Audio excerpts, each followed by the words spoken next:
Bismillahirrahmanirrahim. Assalamualaikum warahmatullahi wabarakatuh. Nah, hari ini kita akan coba meneruskan dengan keberlangsungan penjagaan kekuatan akidah itu yang telah kemarin kita ambil salah satu contohnya 5 ayat pertama di surah Al-Alaq surah 96, dan saya mencoba untuk menghadirkan satu lompatan besar dalam arti 86 ini saya akan coba hadirkan dengan telah diberikan kepada Rasulullah, kepada umatnya, tinggal nanti kita mengkaji detil setiap surahnya di kesempatan yang berbeda. Nah, dari posisi ini kemudian berlangsung akidah Islam diterapkan, dibawa, dilekatkan, bahkan berhasil membentuk pribadi-pribadi yang sangat mulia, yang sangat tangguh, yang mengakar keimanannya dalam jiwa mereka, yang dengan itu melahirkan kekuatan yang sangat dahsyat seperti Bilal bin Rabah, seperti yang pernah saya sampaikan radhiyallahu taala anhu. Kemudian juga kekuatan bagaimana seorang Hamzah bin Abdul Muttalib, seorang Abu Bakar As-Siddiq, seorang Umar bin Khattab, Uthman bin Affan, Ali bin Abi Thalib radhiyallahu taala anhum jami'an. Ya, dan di antara mereka itu sangat beragam profesinya. Ya, ada yang di kedudukan, ada yang kemudian dengan harta benda, kan? Ada yang di keilmuan dan sebagainya. Itu luar biasa. Kurang lebih di fase Mekah itu ada 40 orang pertama yang memeluk Islam dengan kuat, dan ini nanti menjadi duta-duta Rasulullah SAW dalam menebarkan risalah kemuliaan Islam, baik itu di sekitaran Jazirah Arab ataupun di luar itu sampai bahkan ke kita ke Nusantara. Ini yang dikenal dengan As-Sabiqunal Awwalun. Jadi As-Sabiqunal Awwalun itu kurang lebih di awal fase jumlahnya ada 40 orang. Ya, dan semua punya peran. Generasi milenialnya di saat itu, anak-anak mudanya, yang juniornya sampai juga yang ke paling senior. Nah, dalam fase pembawaan ini sampai kemudian kelak dibawa ke Al-Madinah Al-Munawwarah dan telah didahului oleh duta-duta dari Yathrib kala itu yang belum menjadi Al-Madinah Al-Munawwarah dengan datangnya rombongan-rombongan untuk melakukan baiat kepada Rasulullah SAW. Baik baiat yang pertama ataupun yang kedua yang juga pernah saya singgung, yang Aqabah itu yang ada 75 orang, 73 laki-laki dan 2 perempuan yang telah kita uraikan bersama-sama. Ini fase pendahuluannya sampai Nabi kemudian ke Yathrib dan kelak menjadi Al-Madinah Al-Munawwarah. Dari akar-akar ini, dari kekuatan akidah, kebaikan, kemuliaan, lantas kemudian menjadikan Yathrib bertransformasi, berubah menjadi suasana kota yang memancarkan cahaya kemuliaan, kebaikan yang dikenal dengan Al-Madinah Al-Munawwarah, dan pada puncaknya menghasilkan kurang lebih 12.000 orang sahabat. Jadi dari fase awal sebelum hijrah ya, ada 40 orang terbaik itu ya, As-Sabiqunal Awwalun, dan mendidik 40 ini untuk berkelanjutan melahirkan jamaah-jamaah berikutnya itu kurang lebih ada 10 tahun eranya. Jadi kalau kita kemarin sempat hadirkan bismillah dari fase awal wahyu ya kan, awal wahyu sifatnya pendahuluan ya kan, yang berupa ru'ya as-sadiqah, mimpi yang benar kan, ini berupa mimpi yang benar. Kemudian setelah itu mula turunnya wahyu pertama yang mengukuhkan risalah kenabian kan? Ini yang menetapkan beliau sebagai nabi yang diberikan oleh Allah Subhanahu wa taala risalah penguatan untuk pribadinya dan kalangan terdekatnya. Ya, di sini berlangsung di Gua Hira. Ya. Ya. Kalau yang fase ini berlangsung di kediaman beliau ya, yang sekarang dekat yang Bukit Marwah itu sampingnya. Ya, sekarang yang ada dekat toilet itu ya, dekat Bukit Marwah sampingnya ada toilet umum, di sampingnya itu di daerah sekitaran itu. Ya, dan kalau kita tarik ke seberangnya lagi agak sedikit, kurang lebih jaraknya mungkin di situ ada sampai 50 sampai 80 meter lah ya. Itu ada rumah warna krem itu Al-Maktabah Qadimah, itu di tempat beliau dilahirkan di situ. Nanti detailnya kalau kita sudah ada waktu, kemudian suasananya enak, nyaman, tentram, bisa umrah, kita bisa tunjukkan. Ya, jadi ada yang Al-Maktabah Qadimah itu yang tempat Nabi dilahirkan. Tarik ke kalau dari sana dari kanan ya, agak seberang sedikit tuh ada arus jalan yang arah ke Taif. Kalau kemudian kita tarik lurus ke arah Bukit Marwah, ya Bukit Marwah terus, nah itu sejajar dengan itu nanti ada tempat Nabi berumah tangga dengan Sayyidah Khadijah, tempatnya di situ. Nah itu kurang lebih Ini fase 6 bulan. Kalau ini di Gua Hira, ya sekitar 6 sampai 7 kilo jaraknya di Jabal Nur. Dan usia di sini nih yang saya akan garis bawahi. Kemarin kita telah selesaikan di 40 tahun, ya kan? 6 bulan 8 hari kan? Ya. Kurang lebih ini. Jadi kita ambil yang ininya untuk ru'yah shadiqah. Sini ya. Yang 40 tahunnya. Ya. Fase kematangan ini menerima wahyu kenabian.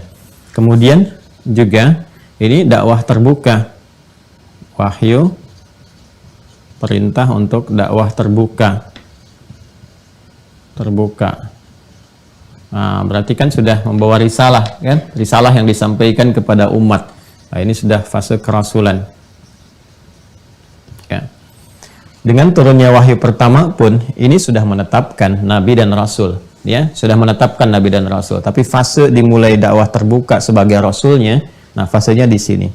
Ya, karena tidak ada nabi yang terakhir lagi, ya, dan rasul yang terakhir kecuali Nabi Muhammad sallallahu alaihi wasallam. Artinya apa? Ketika beliau diangkat menjadi nabi pun usia 40 tahun, ini sudah saat yang bersamaan menjadi rasul. Ya kan? Tapi fase kerasulannya secara terbuka dakwahnya ini dimulai di fase yang ini, ya, yang ketiga ini. Nah, kenapa? Karena di era Nabi Muhammad dengan diangkatnya beliau sebagai nabi, otomatis nabi yang terakhir, ya. Sedangkan status beliau adalah khatimul anbiya, nabi yang penutup, terakhir, penyempurna. Ya, kalau nabi penyempurna yang terakhir berarti risalahnya untuk semesta alam. Otomatis ketika diangkat pun nabinya, ya, tetap saat yang bersamaan menjadi rasul juga. Nabi yang terakhir, rasul yang terakhir. Ini yang untuk membedakan. Jadi yang saya maksudkan di sini adalah dakwah pembuka kerasulannya, penyebar risalahnya sebagai rasul dimulainya pada tahap yang ini. Yang ini turun surah Al-Alaq, ya. Yang ini Al-Alaq fase kenabian. Surah ke-96 urutan dalam mushaf ayat 1 sampai dengan 5 itu pembukanya. Yang ini turunnya surah Al-Mudaththir. Ya. Al-Mudaththir. Setelah kurang lebih berjalan selama 3 tahun lebih, gitu kan?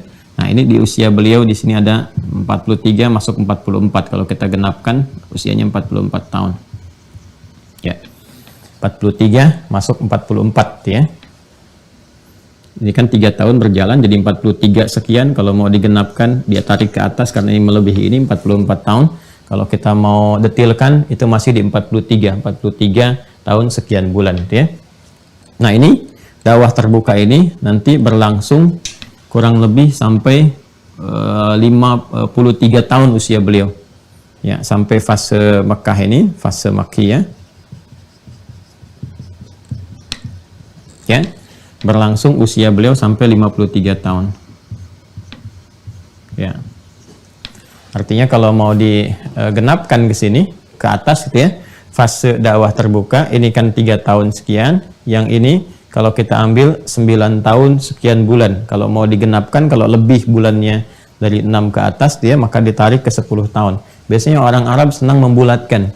Ya, senang membulatkan. Sering saya sampaikan kadang-kadang kalau mereka menuliskan atau menyampaikan sesuatu, maka pembulatannya itu yang ditampilkan, tapi diberikan kesan kemudian tambahan-tambahannya. Seperti arba'in, ya kan? Atau khamsinat, ya kan? Nah, itu kalau mereka sebutkan arba'in, 40 harus dicek detailnya apakah 40 betul atau sekitar 40-an. Ya, seperti kita lihat misalnya Al-Imam An-Nawawi menuliskan Al-Arba'in An-Nawawiyah. Itu kan jumlah tepatnya 42. Ya, tapi disebutkan pembulatannya sekitar 40-an. Ya, ada lagi misalnya Ibnu Malik, yaitu punya Alfiyah. Alfiyah Ibnu Malik yang syarahnya banyak sekali. Yang paling populer itu syarah Ibnu Aqil, gitu ya. Di Alfiyah Ibnu Malik itu disebutkan Alfiyah 1000 bait, padahal totalnya 1002 bait, ya sekitar 1000-an yang kalamun lafdzun mufidun kastaqim itu di gramatikal bahasa Arab, kurang lebih sekian. Jadi kalau ini kita genapkan, ya ini ada fase 10 tahun, ya di sini kita genapkan fasenya 3 tahun. Nah, jadi kalau kita gabungkan ini untuk menunjuk pada fase Makkiyah, ya, yang berlangsung selama di Mekah sebelum hijrah Rasulullah SAW ke Madinah. Penting kalimat sebelum hijrah itu ya, karena nanti Makkiyah itu diikat dengan kondisi atau fase sebelum Nabi berhijrah ke Yathrib yang kelak menjadi Al-Madinah Al-Munawwarah. Karena itu nanti para ulama ahli Al-Quran atau bahkan nanti yang terkait dengan sejarah mengaitkan fase Makkiyah itu dengan fase sebelum hijrah. Jadi walaupun setelah hijrah nanti Nabi misalnya sedang di Mekah, saat haji wada, saat Fathu Makkah ada turun ayat, tetap nanti masuknya dalam kategori Madaniyah, khususnya di bab ulumul Quran nanti, ya. Nah, jadi kalau kita turunkan fase Makkiyah ini yang mencakup kepada ini satu keadaan wahyu pertama ataupun pendahuluannya, kemudian juga yang kedua ini ya yang mencakup dakwah terbuka keseluruhannya, ini berlangsung kurang lebih selama 13 tahun. Nah, 13 tahun ini pembagiannya seperti ini, dua bagian. 3 tahun untuk pembekalan pada pribadi Rasulullah SAW dan 10 tahun dakwah secara terbuka. Di sini yang disoroti oleh para ulama, terutama nanti ahli sejarah, di ahli sirah, ya kan, as-sirah an-nabawiyah. Ini penting saya terangkan dulu ini supaya kita mengerti nanti dan korelasi keilmuannya. Yang disoroti dan dikuatkan oleh para pakar sejarah, terutama di as-sirah an-nabawiyah, adalah tentang generasi yang dicetak oleh Rasulullah SAW di fase dalam dakwah terbuka ini khususnya, selama 10 tahun ini. Baik ya, dari sejak awal pembekalan dan ini fase dakwah terbuka pada khususnya yang ini ada generasi terbaik gitu kan. Ya, generasi terbaik atau kader terbaik yang langsung dididik oleh Nabi Shallallahu Alaihi Wasallam ya, di tempat yang khusus. Jadi ada kalangan khusus tertentu yang belajar dengan Nabi Sallallahu Alaihi Wasallam, itu jumlahnya 40 orang ini.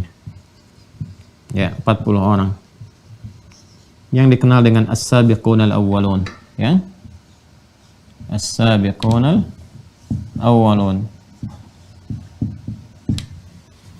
Jadi kalau kita pernah dengar as-sabiqunal awwalun, sabiqunal awwalun, ini 40 orang ini ya secara khususnya. Di sini nanti berkumpul dari kalangan perempuannya ada Sayyidah Khadijah, istri Rasulullah SAW tercinta gitu kan. Masya Allah, Sayyidah Khadijah al-Kubra. Kemudian siapa lagi? Nanti ada sepupu beliau Ali bin Abi Thalib radhiyallahu taala anhu, ada sahabat dekat beliau Abu Bakar As-Siddiq radhiyallahu taala anhu, dan nanti mengajak lagi Abu Bakar mengajak kepada Utsman, kan bergantung profesi. Ya, sama-sama pedagang, ahli di bidang bisnis. Nanti Abu Bakar ngajak Utsman, Utsman mengajak Abdurrahman bin Auf dan turunannya itu kan para pebisnis ke arah kesananya ya. Di sini nanti ada Hamzah bin Abdul Muttalib yang syahid itu dalam perang Uhud nanti. Dan ada siapa lagi? Kita temukan Umar bin Khattab juga ya di fase-fase ini. Jadi 40 orang ini. Ya, 40 orang. Nah, juga di sini dapatkan kader-kader Yathrib di awal, kader Madinah di awal yang lewat baiat, kader baiat ya, yang berasal dari Yathrib yang kelak menjadi Al-Madinah Al-Munawwarah. Nah, ini pola yang sangat penting sekali teman-teman sekalian. Jadi nanti kenapa saya turunkan kata sirahnya ini? Karena sirah ini adalah langsung berupa miniatur praktek dari semua pedoman-pedoman kehidupan ataupun dalam bahasa singkatnya wahyu yang Allah berikan kepada Nabi Muhammad untuk dipraktekkan sebagai contoh di era beliau, sekaligus juga itu sebagai citra gambaran untuk kita dipraktekkan di masa-masa berikutnya, termasuk di masa kita sekarang. Walaupun suasananya berbeda, nilai-nilainya tetap serupa, kan? Nilai ketakwaan, keadilan, kekuatan, kemuliaan. Boleh jadi mungkin konsepsi kehidupannya sekarang dalam bersosial, bermasyarakat, berbangsa, sesuai dengan eranya bisa berbeda-beda.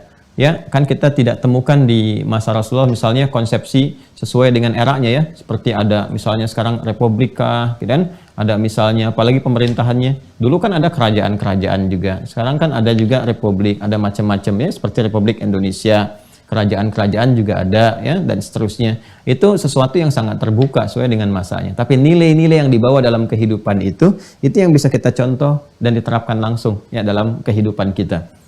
Di sini nanti ada teori-teori tentang diplomasi ya, teori-teori tentang apa lagi, tentang penguatan pilihan orang-orang terbaik yang sekiranya bisa disiapkan ya untuk berkontribusi pada kehidupan masyarakat, berbangsa, bernegara dan sebagainya. Dari 40 ini luar biasa, dia kemanapun mereka ini berpijak, ini sukses, selalu sukses. Ya, dari 40 ini berpijak di bidang apapun, kemanapun, ini luar biasa. Ya, bahkan pada hal-hal yang hal-hal terkecil sekalipun, gitu kan. Nah, Bilal itu kan tugasnya adzan. Ya, tapi bagaimana beliau itu bisa mengumandangkan adzan, bahkan kisahnya sampai abadi, inspirasinya sangat luar biasa, sampai melampaui zamannya, sampai sekarang kan dikenal ya tentang adzannya, kerinduannya, kehusuannya, kemuliaannya, itu baru perkara adzan, belum perkara-perkara yang lainnya. Karena itu penting nanti untuk belajar sirah, karena sirah ini praktek langsung dari pedoman-pedoman berkehidupan yang dibawa kemanapun. Ya, ada babnya, kalau mau diturunkan ada semua babnya. Nanti nilainya ada di situ, pedomannya ada di situ, walaupun suasananya kita rasakan berbeda di setiap masanya. Nah, nanti di bawah, secara singkat, dengan penguatan pedoman yang umumnya di fase ini, ya umumnya di fase ini ada pada penguatan aqidah. Ya, al-aqidah al-islamiyah. Ya, tauhidnya ada di sini, usuluddin ada di sini, dan benar-benar tertanam usuluddin itu dalam jiwa mereka. Ya, dan pembuka kepada jalan berkehidupan Islami atau pedoman hidup Islami, PHI-nya, ya ini pedoman hidup Islami, penguatan ini yang ditanamkan terlebih dahulu, akar akidahnya, nanti jalan syariatnya, ya, jalan syariatnya, nah, ini masih banyak, belum banyak, masih pembuka, masih pengantar di sini, ya. Saya tempatkan di ujung ini sebelum hijrah ya, kalau di sini hijrah, kan di ujung ini nih. Ini baru turun perintah sholat. Ya. Sebagai implementasi dari penguatan akidah ini. Perintah sholat itu turun setahun sebelum Nabi hijrah ke Yathrib. Jadi usia Nabi SAW 52 tahun. Jadi fase awal di sini yang 13, berarti kurangi 1 tahun. Karena ini kan usia 53 tahun, Rasulullah ini selesai ini. Ya. Berarti kalau di sini usia beliau 52 tahun, yang peristiwa Isra Mi'raj itu, Isra wal Mi'raj. Ya. 52 tahun, berarti di sini fasenya ada di fase yang ke-12 tahun kan? Nah, ini. Dari fase Makkiyah. Nah, fase Isra Mi'raj kita bisa terangkan detail. Di Islam itu uniknya begini. Itu bahkan para ulama ya, ahli-ahli Al-Qur'an, itu sampai mengatakan begini kalau Anda tanya, tahukah Anda tentang ayat ini? Beliau balik bertanya, yang kamu maksud ayatnya itu yang mana? Apakah ayatnya yang turun di Mekah atau di Madinah, turunnya siang, turunnya malam, turunnya di kabilah A atau di kabilah B, dalam peristiwa A, peristiwa B? Ya, jadi kalau Anda tanya misalnya, ya Bani Israil adhkuru ni'mati allati an'amtu 'alaikum, gitu kan? Nah, itu nanti ditanyanya apa yang wa'aufu ayat 40 atau yang wa'anni faddaltukum ayat ke-47, gitu kan? Kemudian nanti disebutkan lagi di ayat 122-nya yang mana yang dimaksudkan. Terus dari itu yang turunnya yang mau di mana? Apakah mau yang di sini tempat ini, apakah yang siang atau yang malam? Sampai begitunya. Ya, jadi kalau Anda mau komparasikan kitab mana di muka bumi ini yang diyakini sebagai kitab suci, yang disucikan, bahkan kitab misalnya yang menampung wahyu, yang bisa menjelaskan secara rinci seperti Al-Quran. Kapan dia turun, di mana diturunkan, seperti apa turunnya, dalam suasana apa, sehingga kita bisa mengerti ini arah pedomannya ke sini, contoh prakteknya begini, ya kan? Nah, ini sampai seperti itu gambarannya. Nah, ini kita bisa jelaskan tentang Isra Mi'raj itu, bahkan kita bisa detilkan. Ya, ini Nabi pertama sebelum berangkat di rumahnya Sayyidah Maimunah dulu. Tempatnya sekarang yang ada Babun Nabi. Ya, jadi ada kalau kita bergerak dari saya selalu gambarkan begini nih. Jadi kalau ini ada Grand Zamzam, ini kan yang paling gampang karena ada jam besar itu, kan? Kemudian ini bersanding dengan Safwa. Jadi kalau ini Zamzam, Grand Zamzam, gedung ini, ya. Di sini ada Safwa, Hotel Safwa. Ya, kan nyebrang ini sudah pelataran haram kan? Ini nyebrang sudah pelataran haram. Di sini ada nyebrang sedikit ada toilet dan tempat wudhu. Terus ini jalan. Jalan ke sini, ini ada terminal sebelah sini. Kemudian ini ada Jabal Qubais di sini. Ya, saya kotaki karena sudah jadi istana. Ya, ada Qasr Diyafah. Ya, untuk istana menerima tamu-tamu yang dihormati, yang mau haji, mau umrah, kadang-kadang di sini untuk transitnya. Nah, ini Jabal Qubais namanya di sini. Jabal Qubais. Nah, ini ada sejarahnya juga. Ini Jabal Qubais. Kalau kita bawa ke bawah di sini, nah kalau kita mau ke arah haram, ini ke haram, ini pelataran ya haram di sini, Masjid Al-Haram. Jadi kalau kita ke sini, bisa arah ke sini, ke Masjidil Haram, bisa kan lewat yang ke sini. Ya, kan pintunya banyak nih. Kalau kita ke sini, ini di sini ada pos ya. Pos satpamnya, security-nya, ini CCTV-nya. Kemudian kita jalan ke sini, ya. Di sini ada bab 26, Gate Ismail, ya. Terus ke sini lewat sampai kita temukan di sebelah sini ada babun Nabi ini. Ya. Babun Nabi. Ya. Kalau kita lanjutkan ke sini lagi nanti di sebelah sininya ada babus salam. Ya. Babus salam. Di babus salam nanti kalau kita tarik garis lurus ke sini ada Al-Maktabah Al-Qadimah. Ya. Di tempat lahirnya Nabi di sini. Ya, karena ini nggak cukup ya udah begini aja sampai di sini. Nah, jadi saya ingin katakan begini, di gate Nabi ini babun Nabi nanti ada bab Ali kesininya, ada babus salam. Di babus salam ini di balik pintu ininya ada nanti kalau turun ke bawah yang ini pakai eskalator, yang tengah-tengahnya tangga biasa. Ini ada eskalator lagi. Ini ada babus salam masuk. Di sini di balik pintu ini rumahnya Abbas bin Abdul Muttalib. Jadi ada anaknya yang Fudail dengan Abdullah dikenal dengan Ibnu Abbas. Kalau masuk ke dalam lagi naik ke sini nanti ada Bukit Safa. Jadi di dekat sininya ada rumahnya Arqam bin Abi Arqam. Nah, saya mau bergerak ke babun Nabi. Di babun Nabi di sini ini rumahnya Sayyidah Maimunah. Ya, yang di sini Ibnu Abbas pernah main, pernah menginap, kemudian mendapati bagaimana bangun tidurnya Nabi di malam hari, ya, sambil duduk dulu menghilangkan bekas ngantuk membaca penutup surah Ali Imran, lantas membaca doa, pergi ke tempat tertutup untuk berwudu dan sholat di sini yang 11 rakaat itu. Yang dua ujungnya satu termasuk khafifatain yang 2 rakaat. Ini tempatnya di sini. Nah, di sini pula Nabi sallallahu alaihi wasallam kemudian menunaikan salat 2 rakaat sebagai pendahuluan, tapi bukan nanti seperti yang didapatkan perintah yang di Isra Mi'raj. Karena ini di sini Nabi mengikuti jejak-jejak rasul-rasul sebelumnya yang Hanifiyatul Khamsah itu dibawa dipraktikkan oleh beliau. Nah, nanti di sini beliau kemudian bersiap-siap untuk menunaikan perintah ya setelah peristiwa yang sebelumnya dilempari itu di Taif, ya, ketika beliau ke Taif dilempari. Kalau Taif tuh kita bergeraknya di sini nih, Al-Maktabah Qadimah, tempat kelahiran beliau. Di sini tempat ngambil air zam-zam yang pakai keran. Ke sini nyebrang itu, nah itu ada jalan dari sini, ya, jalan yang suka nawarkan mobil-mobil itu, ya, taksi-taksi ke Taif. Nah, dari sini nih. Jadi kalau Anda mau gambarkan beliau ke Taif, dari gambaran di sini tempat berumah tangganya, sini kurang lebih nih. Di sini udah keluar nih, ya. Jadi ke Marwah ke sebelah sini, jalannya ke sini terus keluar. Ya, itu yang sempat dilempari itu, yang saat dilempari dan dilindungi oleh Zaid, ya. Yang saat itu masih diadopsi oleh beliau, yang kemudian dilepaskan nanti hubungan adopsi yang dalam arti adopsi kekerabatan yang kokoh, jadi seperti ulul arham dalam rahim. Itu yang dipecahkan sehingga muncul hukum adopsi yang benar, yang dibenarkan oleh syariat. Jadi kalaupun adopsi tetap nggak bisa nasabnya dilekatkan kepada nasab bapak adopsinya, harus dikembalikan kepada bapak asli atau ibu aslinya, ya kan? Karena hukum-hukumnya nanti akan berbeda. Nanti aspek yang lainnya. Islam tuh lengkap sekali. Ya, begitu nanti kemudian beristirahat setelah dilempari dan sebagainya, datang 2 malaikat penjaga gunung pada saat itu, penjaga Bukit Taif, dan menawarkan pada Rasulullah SAW, kan, untuk bisa memberikan hukuman kepada mereka, ya, minta mohon kepada Allah, dan dikatakan oleh Nabi SAW, tidak boleh jadi mereka innahum qaumun la ya'lamun, mereka itu kaum masyarakat yang belum tahu saja. Aku berharap justru di tempat ini nanti akan ada orang dewasa, anak kecil, pemuda dan sebagainya yang kelak akan beriman kepada Allah. Ya, dari situlah kemudian turun undangan, ya, perintah dari Allah Subhanahu wa taala untuk menunaikan Isra dan Mi'raj sekaligus. Jadi peristiwanya usianya 52 tahun pada saat itu. Nah, sebelum menunaikan Isra Mi'raj itu berada di rumah Sayyidah Maimunah.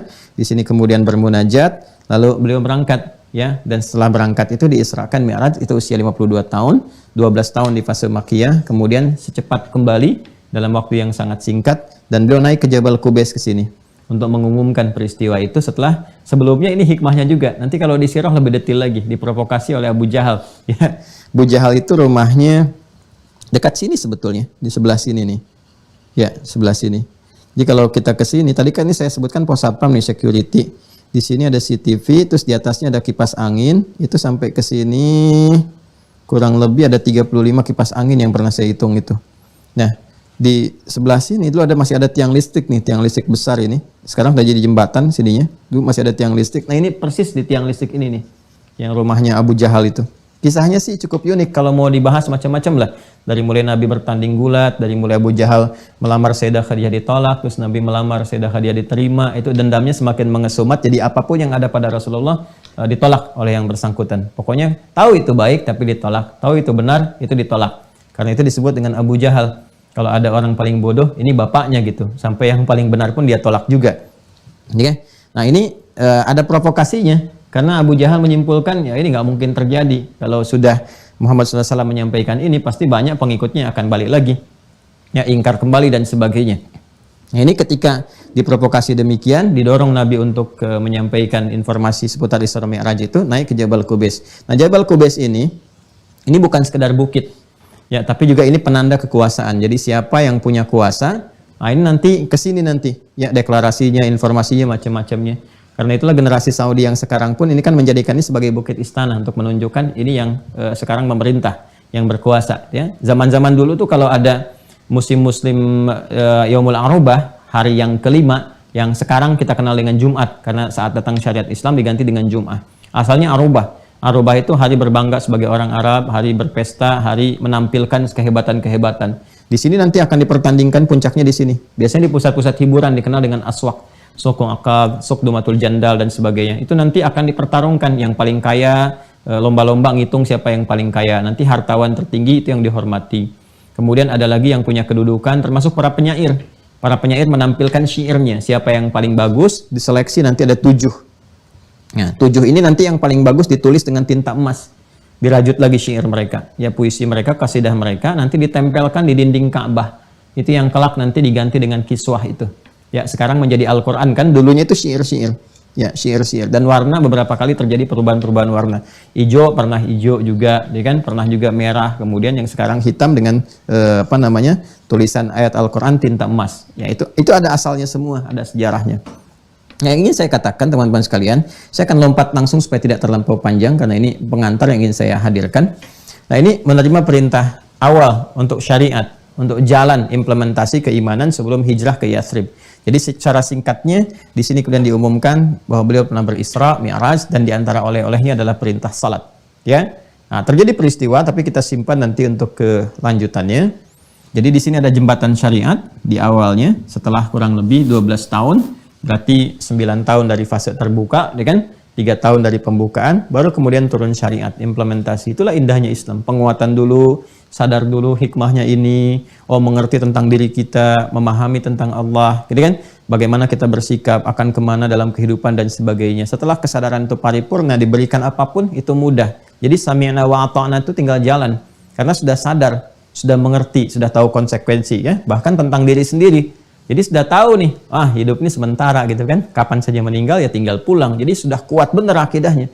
Jadi mau apapun yang dikerjakan, asal perintahnya benar, ya dibimbing oleh wahyu baik dan sebagainya, dia kerjakan. Dan dia tahu, mengerti, dia terbatas hidupnya lewat ajal itu.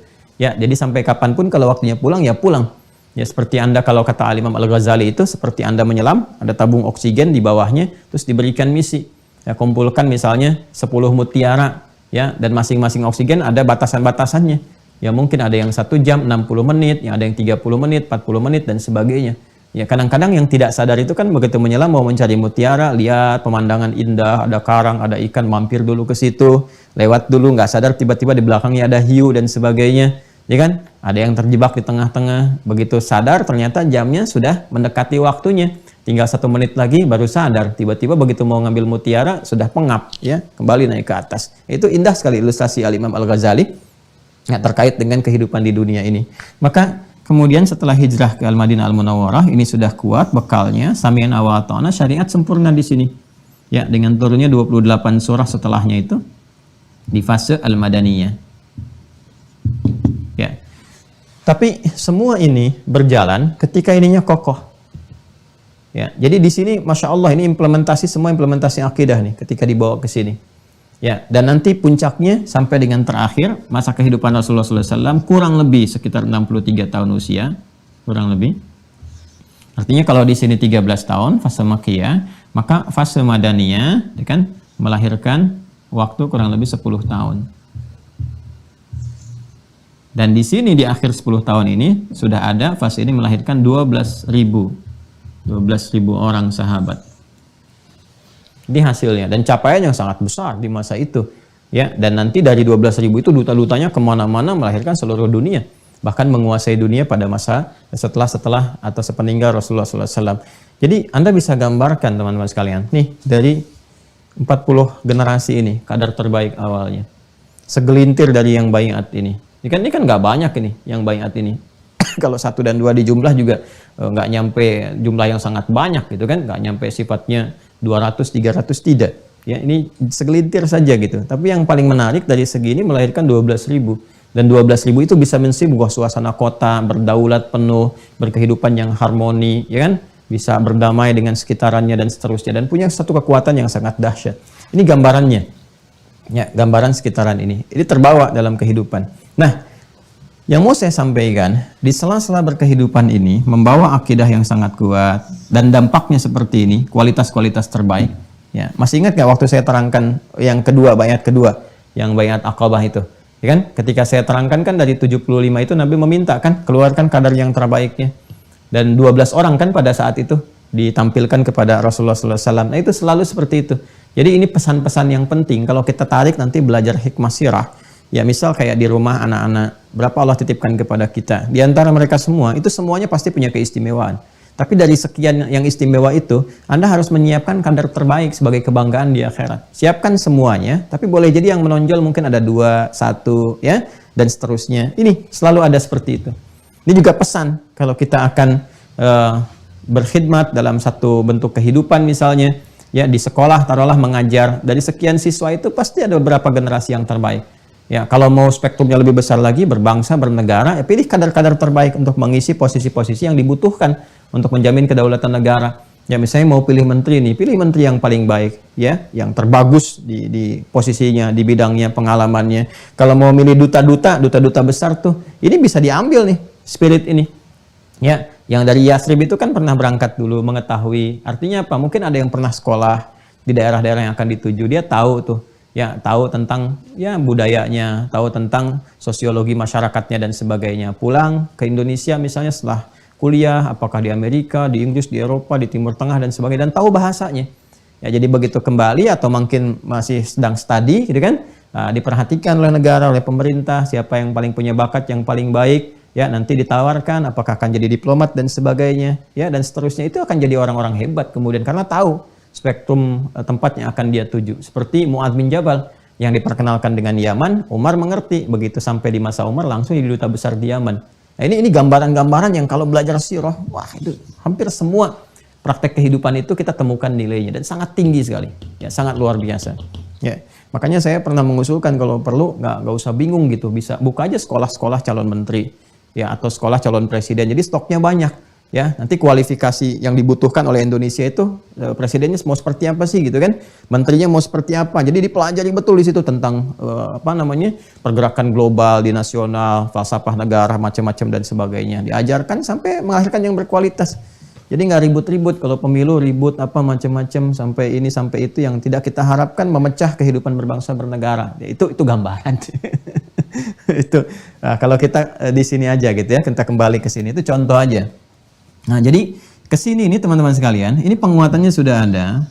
Masanya kalau kita gabungkan berarti 23 tahun lah.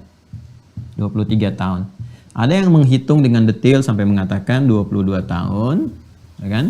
2 bulan, 22 hari. Ya.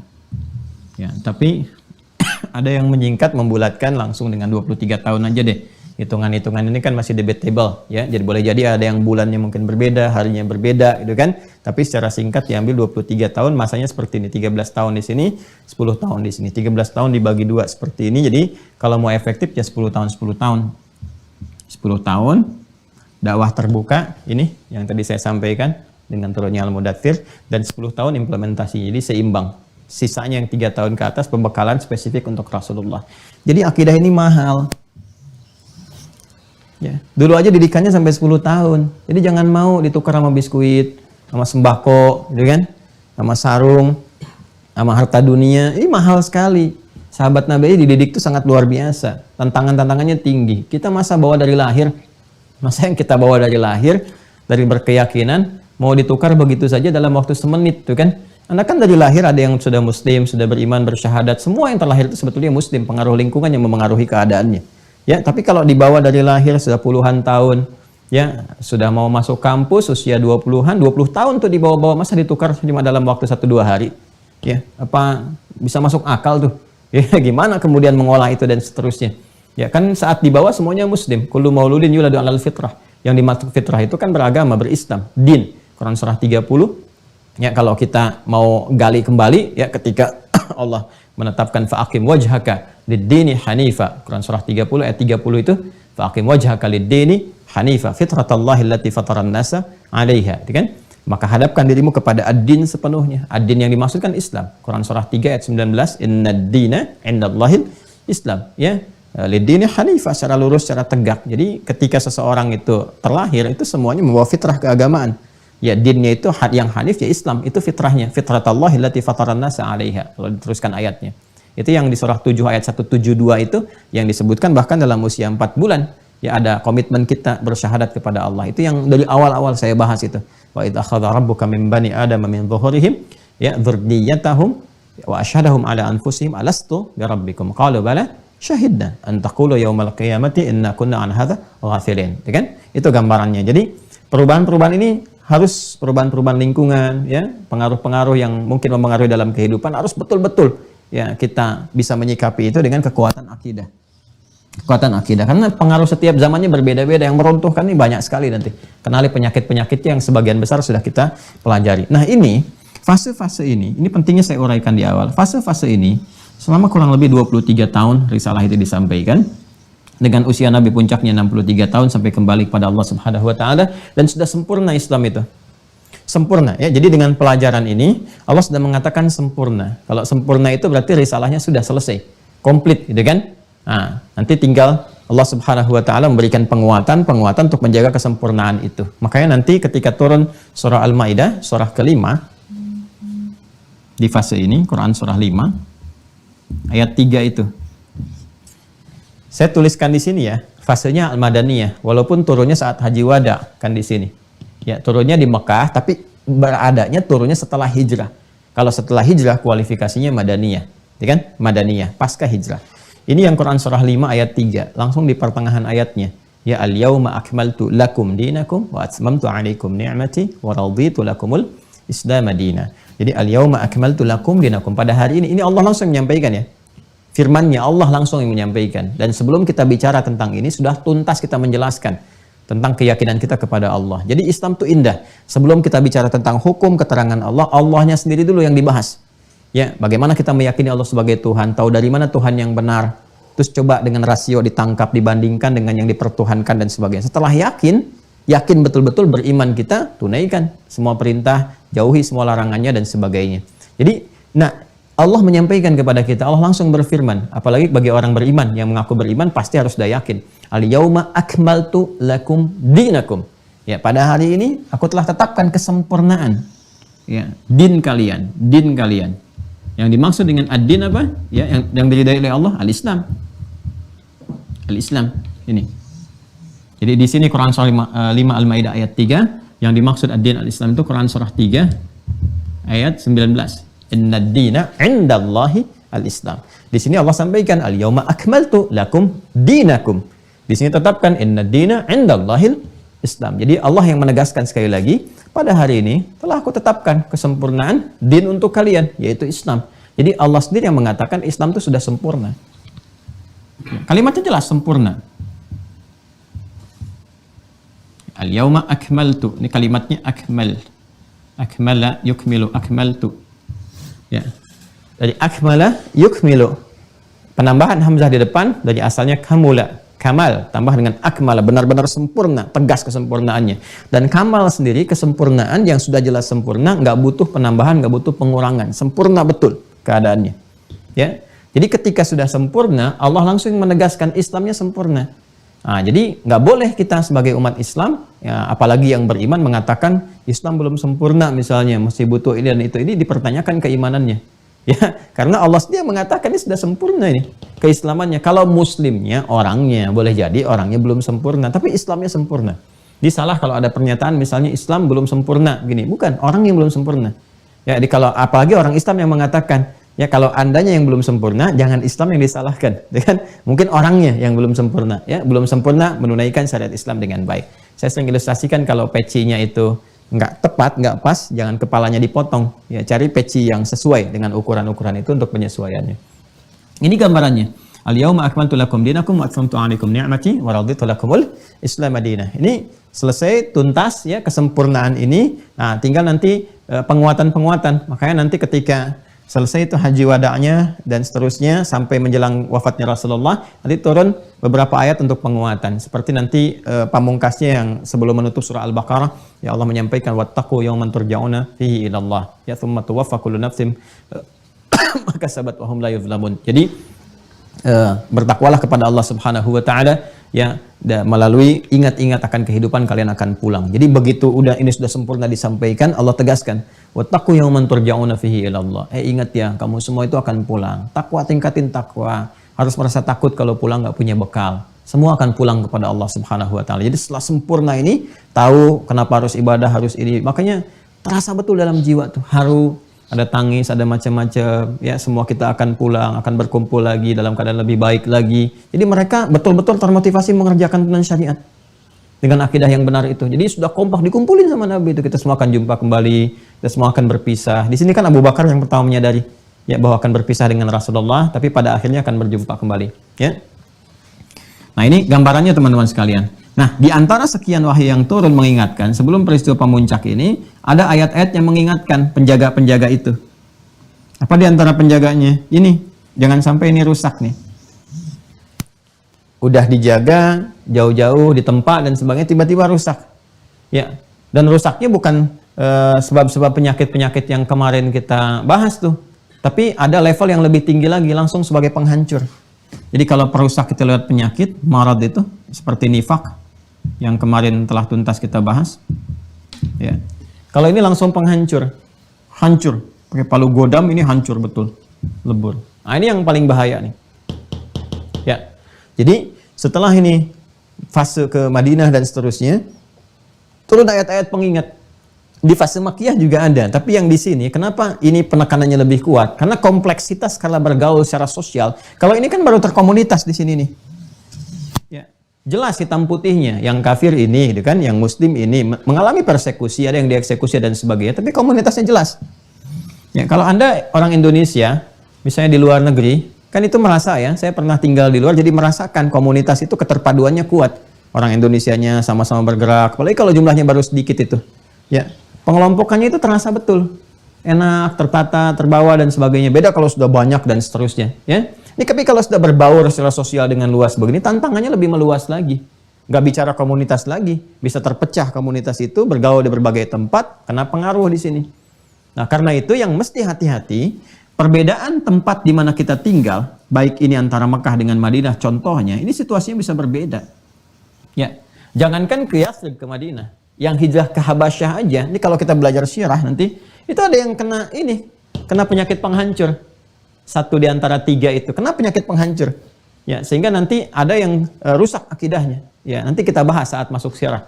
Jangan salah, ketika hijrah ke Habasyah itu ada yang kena palu penghancur. Itu yang beberapa yang sudah ditempa karena terkena godaan-godaan materi, macam-macam dan sebagainya. Itu contoh kecil dalam kehidupan. Ya, ini Bayu Yathrib yang populasinya pada saat itu ya terkumpul sahabat 12.000 orang. Artinya kan penduduknya ya, bisa terukur jumlahnya. Sekarang kita bicara Indonesia saja, yang 200 lebih, 250 juta bahkan mungkin lebih sekarang ini. Ya, penyebarannya banyak, 34 provinsi. Dan sekarang dunianya lebih dekat lagi. Ada globalisasi itu kan. Hidup dalam tatanan global yang lebih cepat aksesnya. Jadi kan kita bergaul dengan dunia seutuhnya. Ya, pengaruh media sosial, pengaruh macam-macam. Ini kalau kita nggak belajar ayat-ayat tentang ini, penyakit penghancur ini, begitu terkena itu yang kita jaga-jaga selama ini, tiba-tiba nggak ada nilai di sisi Allah Subhanahu wa taala. Nah, ada 3 hal yang sangat ditekankan oleh Al-Qur'an untuk kita jaga betul, jangan sampai terjadi. Termasuk nanti dalam hadis-hadis Nabi sallallahu alaihi wasallam. Kalau itu terjadi, ini bisa menghancurkan akidah seketika, habis. Ya. Kalau nifak itu menggerogoti penyakit, tapi kalau ini menghancurkan seketika, habis. Ya, hilang ininya. Nggak ada nilainya. Ya, makanya 3 ini kita harus keluarkan, kita harus bahas untuk kita hindari sedapat mungkin. Jaga diri kita jangan sampai terjebak di dalamnya. Ya, masuk ke yang kecil ya dari 3 ini sudah berbahaya, apalagi pada masuk yang besarnya. Nah, karena itu kita keluarkan temanya tentang 3 penghancur iman. Ya, di iman ini kan kalau diikat jadi akidah. Nah, ini yang dimaksud tema kita sekarang. Ini mukadimahnya. Paham ya maksudnya ya? Jadi kalau saya gali dari awal begini kita mengerti itu udah udah berkorban segala rupa, macam-macam puluhan tahun, tiba-tiba kena ini, habis amalan, kan sayang sekali gitu. Nah, 3 penghancur iman ini kita akan gunakan kurang lebih 15 menit ke depan.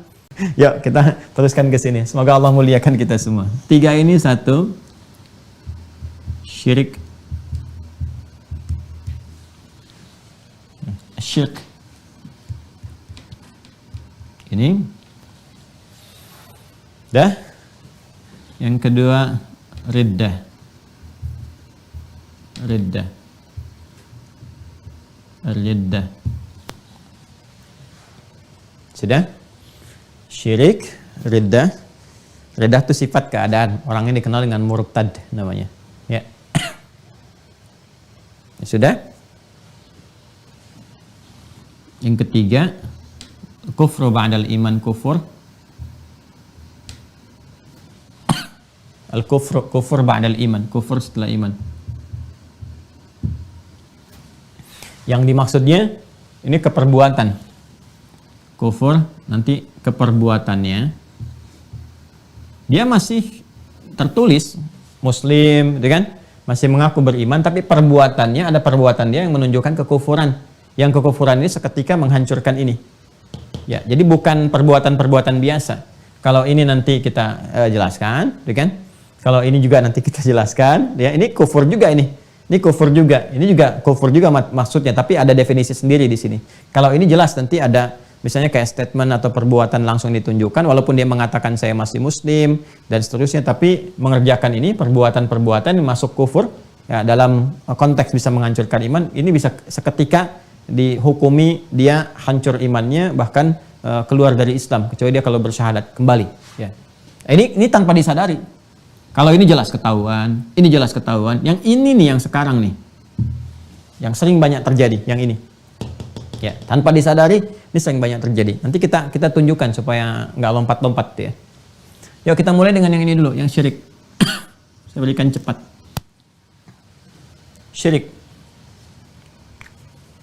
ya. Kalau kita ambil kata kerjanya yang sering digunakan di dalam Al-Quran dari asyraka yusyriku. Asyraka yusyriku, orangnya disebut musyrik, ya. Asyraka yusyriku, isyrakan, orangnya musyrik. Syiriknya ini kata asalnya, jadi kata awal asalnya dari syaraka, ya syaraka, kata dasar awalnya, ya sebelum dia berderivasi. Jadi keadaan asal awalnya disebut dengan syirik. Sudah? Kalau syirik ini dilakukan, syaraka dilakukan, dikerjakan dalam aktivitasnya, tambahkan hamzah di depannya. Jadi dari syaraka jadi asyraka. Kalau ini keadaan, sifat, kan? Ketika dikerjakan berwujud perbuatan jadi begini, asyraka. Orangnya musyrik. Jadi musyrik itu orang yang berbuat syirik. Jelas ya? Nah, perbuatan ini asalnya ini, keadaan, sifatnya ini syirik, dari kata syaraka. Kalau ini dikerjakan, tambah hamzah di depan jadi asyraka, gini. Orangnya disebut musyrik. Jadi musyrik adalah orang yang berbuat syirik. Ya, apa itu syirik? Syirik. Syirik itu secara singkatnya, ya, menyekutukan Allah dengan yang lain. Ya, melekatkan sifat-sifat atau hal yang terkait dengan ketuhanan kepada selain Allah. Melekatkan sifat-sifat atau yang terkait dengan ketuhanan, ya, kepada selain Allah. Menyertakan, ya, satu kekuatan-kekuatan yang diarahkan kepada sifat ketuhanan selain kepada Allah. Jadi dia nggak mempertuhankan selain Allah, ya. Dia mempertuhankannya tetap, dia katakan ini Allah Tuhan, Allah Tuhan, Allah Tuhan, gitu kan? Kalau dalam konteks dia beriman, ya, saya sedang berbicara ketika dia beriman. Ya, kalau tidak beriman, ya jelas itu bisa kufur dan syirik sekaligus, gitu kan? Kalau ini yang dimaksudkan dia mengaku beriman, kan kita bicaranya tentang 3 penghancur iman. Dia mengaku beriman, dia menuhankan Allah, hanya Allah yang Tuhan, yang lain nggak ada. Tapi saat bersamaan dia berbuat sesuatu yang meyakini ada kekuatan-kekuatan ketuhanan, gitu kan? Atau sifat-sifat tertentu yang seharusnya semua sifat dan keadaan ini hanya dilekatkan kepada Allah saja. Ya, misal kalau kita meminta, memohon, yang arah permintaan ini mengarah kepada penyembahan dan kepatuhan, kita hanya mintakan kepada siapa? Allah kan? Masih ingat di simpul yang pertama, ya, saat pembahasan tentang simpul iman, kita membahas tentang Allah, di antara turunannya adalah bagaimana cara meminta, bermohon dengan al-asmaul husna. Quran surah 17 ayat 110, Qulid Allah awid ar-Rahman ayyamma tad'u falahul asma al-husna. Kalau Anda punya apapun ya dalam kehidupan yang ingin cari solusi, ingin minta, ya, maka mintalah kepada Allah. Ya, ini gambarannya. Jelas? Baik. Kemudian wa idza sa'alaka 'ibadi 'anni fa inni qarib ujibu da'watad da'i idza da'an. Quran surah ke-2 Al-Baqarah ayat 186. Iya kan? Kalau hambaku bertanya kepada Muhammad sallallahu alaihi wasallam, berkonsultasi ingin mendekat kepada Allah, artinya ingin meminta, ya maka katakan Allah begitu dekat, jadi mohonlah kepada Allah, Allah akan menjawab. Di semua permintaan, unsur penyembahan, ya, kemudian juga kebergantungan, itu kembalikan kepada Allah. Kebergantungan disebut dengan As-Samad. Allahus Samad di surah Al-Ikhlas ayat yang kedua. Jelas ya? Nah, jadi semua hukum tentang bagaimana cara kita meminta, memohon dan sebagainya, hal-hal terkait kebutuhan tentang kehidupan kita, ya, yang tentang jalan hidup kita, takdir kita dan sebagainya, kembalikannya kepada Allah. Nanti jawaban dari Allah ini yang kita ikuti lewat Al-Quran atau petunjuk Rasulullah Sallallahu Alaihi Wasallam.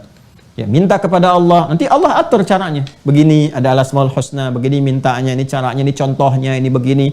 Orang dulu pernah mengalami nabi-nabi begini, orang soleh begini, kerjakan ini, jauhi ini dan seterusnya. Ya, kalau mau pakai wasilah, wasilahnya begini. Kan ada yang wasilah itu di Quran surah ke-5 Al-Maidah ayat 35. Itu yang dikenal dengan tawassul. Ini tawasul yang dibenarkan oleh Al-Quran seperti ini gambarannya. Ya, ya ayyuhalladzina amanu taqullaha wabtaghu ilaihil wasilah. Hai orang-orang beriman, tingkatkan takwamu kepada Allah dan cari tawasul dengan takwa itu. Allah tegaskan dengan takwa. Jadi kalau kita mau tawasul, minta kepada Allah lewat takwa. Nanti takwanya dirinci lagi, baik di ayat ataupun di hadis-hadis. Ada takwa lewat amalan, ya, bertawasul dengan amal. Kan ada. Saya pernah cerita kisah viral yang 3 orang terjebak di gua itu kan. Ya, kisahnya panjang sekali dan mereka ketika terjebak di gua, hujan, masuk ke gua berlindung, ada batu menggelinding, singkatnya kan begitu. Mereka mendorong kan tak sanggup itu, tenaganya nggak cukup. Ya, tapi mereka mohon kepada Allah, mintanya kepada Allah, tawasul dengan amal mereka. Ya, yang meningkatkan takwa itu. Saya pernah merawat ibu begini, saya pernah membebaskan hutang begini, saya pernah memberikan perhatian pada karyawan begini, dan dengan tawasul itu berakhir semuanya. Jadi semuanya terhubung kepada Allah dengan perintah, diikat dengan ini, dengan keterangan Rasulullah SAW. Ini yang benar. Ya, tiba kemudian misalnya apa yang terjadi? Alih-alih memohon kepada Allah, dia meminta kepada benda-benda tertentu. Ya, ada yang minta kepada pohon misalnya, kan? Pohon-pohon besar. Minta kepada benda-benda keris tertentu misalnya apa? Ada meyakini di balik keris ini ada kekuatan mistis, kekuatan macam-macam yang bisa, yang meyakini ini tadi menjadi solusi bagi kehidupan dia. Ya, yang kalau pakai ini nanti rezekinya bisa lancar, bisa ini, bisa itu. Nah, ini syirik. Berbuat seperti itu musyrik. Jelas ya? Atau langsung misalnya datang ke orang-orang tertentu, ya, yang orang-orang ini menyambungkan dengan kekuatan-kekuatan gaib seperti jin, ya, dan seterusnya. Ini pasti jin. Kalau jin itu kalau sudah dimintakan bantuan-bantuan tertentu terkait dengan kehidupan dunia, dengan arah-arah kekuatan, nah itu setan pasti masuk. Ya, karena setan sendiri sifatnya apa? Ketika disebutkan minal jinnati di surat An-Nas itu, minal jinnati wan nas, termasuk kalangan jin. Banyak yang jadi setan. Intinya kalau mengarahkan sesuatu tindakan yang menjauhkan dari Allah, udah pasti setan itu. Ya, setan itu kan menjauhkan dari rahmat Allah, udah pasti itu. Itu di surah Al-Jin sudah ada, surah ke-72 ya, Al-Jin ayat yang ke-6. Ya, wa annahu kana rijalun minal insi ya'udzuuna birijalin minal jinni fazaduhum rahaqa. Ya, dan sungguh ada segelintir ya, manusia yang mereka itu mencoba berkongsi, minta perlindungan, minta kekuatan kepada jin lewat perantara. Perantara itu disebut dengan dukun, kahin. Makanya jangan dibagus-bagus deh ya. Jangan dibagus-bagusin namanya. Dibagus-bagusin paranormal. Saya datang kepada paranormal, orang pintar. Enggak. Ya, dia nggak pintar, dia nggak normal. Ya, jadi jangan datang-datang ke tempat-tempat yang seperti itu. Kalau pintar itu mengarahkan kepada solusi kebaikan yang Allah rahmati. Tapi kalau menyimpang dari ketentuan rahmat Allah, itu bukan orang pintar namanya. Ya, bukan paranormal, itu tidak normal itu. Ya, keadaan demikian. Jadi makanya jangan dibagus-bagusin, dukunnya dukun aja udah. Nah ini nggak boleh, haram hukumnya. Nggak boleh, dengan yang seperti ini. Kalau ada orang mengaku beriman, ini kita bicara dalam lingkup keimanan ya. Kita bicara tentang keyakinan kita. Kita tidak berbicara tentang keyakinan di luar kita. Kita berbicara tentang keyakinan dalam Islam. Baik ya, yang sudah beriman tidak boleh mengerjakan perbuatan syirik. Jadi orang beriman nggak boleh datang ke dukun. Nggak boleh minta petunjuk, minta solusi, minta ini macam-macam. Nggak, haram hukumnya. Jelas ya? Bahkan bisa terjebak kepada syirik ini. Awas, ini hati-hati nih. Ya, ini hati-hati. Karena kalau kita belajar Qurannya, kita buka ini, kalau udah masuk ke tafsir, lengkap semua. Ada terkait dengan kepentingan materi, misalnya di dunia usaha. Ini kan bisa ada turunan lagi nih. Ada sihir, ada santet, ada macam-macam. Ya, saya nggak mau usaha saya misalnya nanti terganggu sama ini saingan saya, tolong saingan saya hancurkan gini. Oleh muncul ada santet, ada ini, ada itu, ada macam-macam. Turunan. Dan diperbagus gambarannya. Pada akhirnya tetap ke sini. Ya, perdukunan terkaitan dengan jin. Ya, ada yang menggunakan boneka, ada yang menggunakan ini, gunakan itu, macam-macam lah sifatnya. Di kedudukan ada begitu. Betapa banyak orang stres itu setelah pilkada, setelah pemilu macam-macam, legislatif, eksekutif dan seterusnya, datang minta jimat, minta ini, minta pawang ini, itu syirik. Ini. Ya, kalau akidah harus tegas. Ini saya sekali lagi bicara tentang keimanan ya. Yang mengikat bagi orang Islam, ini tanggung jawab kita semua untuk menjaga. Ini nggak boleh syirik. Nah, pelakunya disebut musyrik. Ya. Ini kalau terjadi, ini bisa menghancurkan ini seketika. Kalau ini hancur, ini kan kalau ada bangunan begini, pondasinya hancur. Kalau pondasi hancur, ya sudah, ini runtuh semua ke bawah. Runtuh semua. Ya.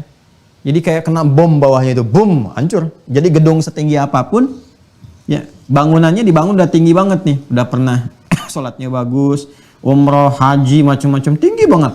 Ya. Udah kalau mau pencakar langit lah gitu kan, dari segi amalannya itu udah tinggi banget. Tiba-tiba hancur bawahnya nih, ya sudah runtuh ke bawah. Udah, selesai. Kalau kena ini, kena penyakit syirik ini. Karena itu hati-hati nih, hati-hati. Ya ini saking berbahayanya, itu dari dulu tuh diingatkan. Bahkan bukan hanya di era Nabi Muhammad SAW saja, jauh sebelum Nabi Muhammad SAW, ini sudah diwaspadai. Anda kalau ngaji surat Luqman surah ke-31, Quran surah 31 ayat 13, 31 dibalik 13. Ya, ini metode menghafal cepat aja, bukan masalah ilmu otak-atik, tidak. Quran surah 31 ayatnya berapa? Tinggal balikin aja ayat 13. Dah, paling kanan sebelah bawah. Itu Luqman sendiri menanamkan kepada anaknya tauhid yang tinggi sejak kecil. Sejak kecil. Dan itu menggunakan bentuk netral ketika Allah Subhanahu wa taala meminta ayah untuk mengajarkan kepada anaknya dari kecil sekali. Wa idz qala Luqmanu libnihi wa huwa ya'idhuhu. Dari Luqmannya kepada anak, ya bunayya. Tapi ketika Allah meminta kepada figur ayah, orang tua pada umumnya, untuk memberikan kesan kepada anak. Kenapa ayah? Jadi ini ada kesan sesibuk-sibuknya mesti ada satu bagian pesan yang sampai kepada keluarga, ya, istri dan anak-anak gitu. Jadi mesti ada bagian waktu yang sampai pesannya. Ya, yang paling berharga itu apa? Ini akidah. Pastikan anak-anak itu ya tumbuh dalam keadaan yang benar akidahnya. Itu dari kecil. Wa idz qala Luqmanu libnihi, dan ingat tuh, mesti ingat kita. Ingat, pelajari. Ya, Luqman aja udah melakukan itu. Luqman ini siapa sih? Ya, Luqman ini Luqman bin Ya'ur bin ibni ukhti Ayyub alaihissalam.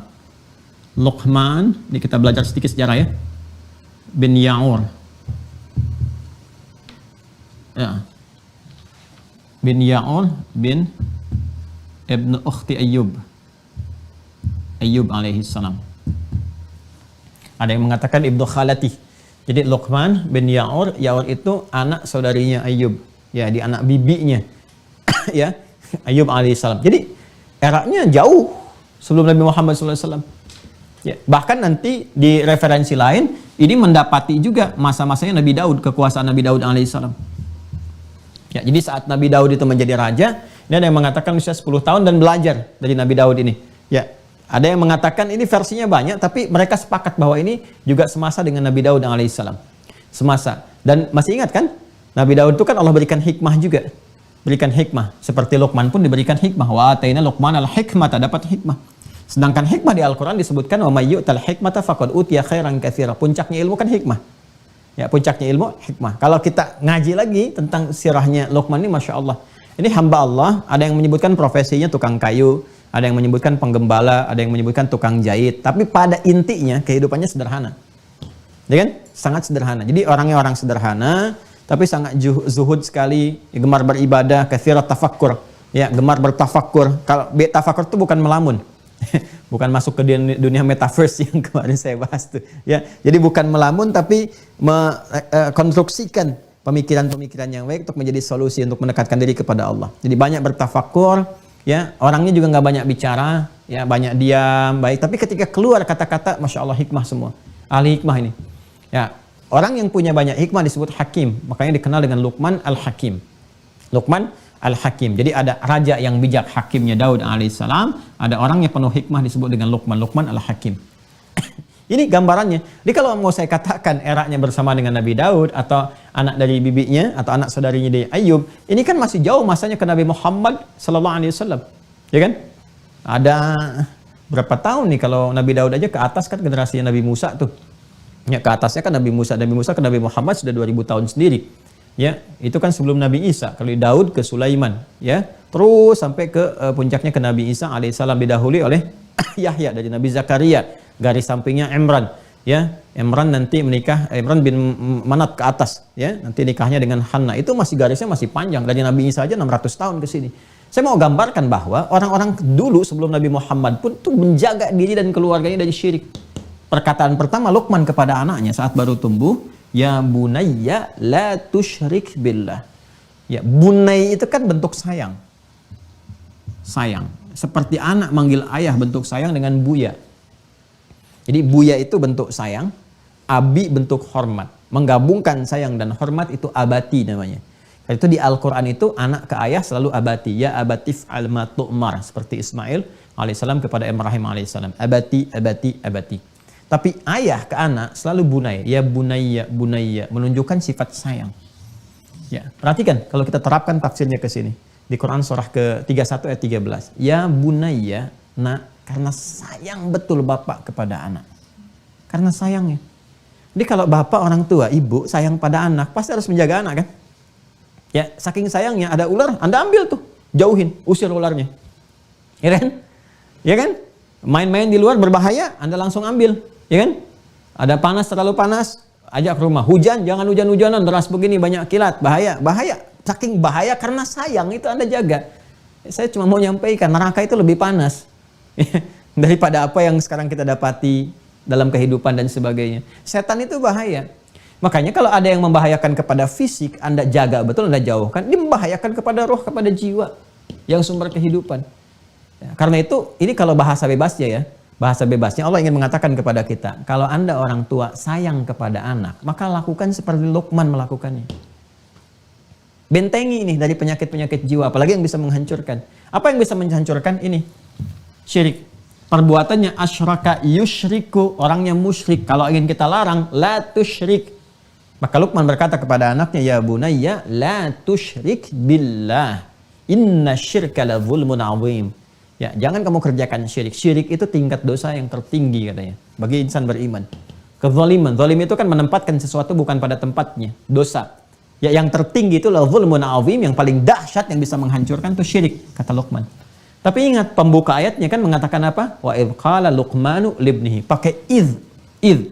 Ini yang dimintakan kepada kita. Hei kalian para orang tua, para ayah, para ibu dan sebagainya. Ya, pelajari, ingat-ingat Luqman aja, yang hamba Allah yang soleh, yang baik, gitu kan, yang dipuji, namanya tercantum jadi satu surah dalam Al-Quran. Dia mendidik anaknya supaya nggak syirik. Ya, dan kata Ibnun itu netral untuk kita semuanya. Ketika dikatakan kepada Luqman, diterapkan ya bunayya, menunjuk sayang. Kalau memang orang tua sayang pada anak, jaga ini. Nih, jadi hati-hati. Lihat sekolah, jangan sampai ditempatkan di sekolah yang menghadirkan syirik. Ya kan? Semua tingkat sekolahan. Lihat bermain dia seperti apa. Jangan sampai diberikan tontonan-tontonan yang isinya ada syiriknya. Nonton film-film, kartun, macam-macam. Ternyata dalamnya ada syiriknya. Bahkan ada kufurnya, ada macam-macamnya. Atau mainan-mainan yang mengantarkan kepada syirik dan sebagainya. Jaga. Dari kecil, la tusyrik billah. Inna syirka la zulmun azim. Ini saya hanya menyampaikan pada orang beriman ya. Artinya kalau masih mau jaga iman. Ya kan? Beda nanti menerimanya kalau ini kena penyakit. Ya gini, ini gimana kita? Ya gimana kitanya tuh kesini Joni nih. Ya, tetap kitanya harus jaga. Ya, karena tantangannya besar. Di Madinah aja kan turun ayat-ayat ini. Turun. Ya, apalagi sekarang yang kompleks begini bisa terjadi. Ya, kalau kita yakin dengan semua simpul ini, yakin akan pulang, yakin akan meninggal, yakin akan dipertaruhkan. Karena kalau ini terjadi, syirik ini, ancamannya besar. Ancamannya besar. Kalau benar-benar syirik terjadi, misalnya na'udzubillah min dzalik, gitu kan? Ini di Quran surah An-Nisa saja 2 kali ditegaskan. Quran surah 4 ayat 48 dengan 116 ditegaskan 2 kali dengan penekanan yang berbeda. Jadi 116 ini bukan pengulangan, tapi penekanan pada aspek yang harus betul-betul dikuatkan pada diri kita. Ya. Innallaha la yaghfiru ay yushraka bihi wa yaghfiru ma duna dzalika liman yasha. Ini. Innallaha la yaghfiru ay yushraka bihi. Awas hati-hati ya.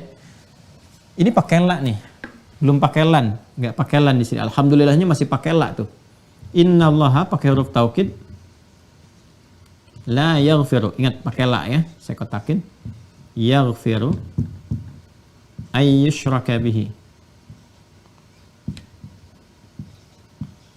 Wa yaghfiru ma duna dzalika liman yasha. Lihat sini. Kita i'rab sebentar. I'rab tuh di ilmu di gramatikal bahasa Arab. Saya tambah sedikit ya supaya menyempurnakan.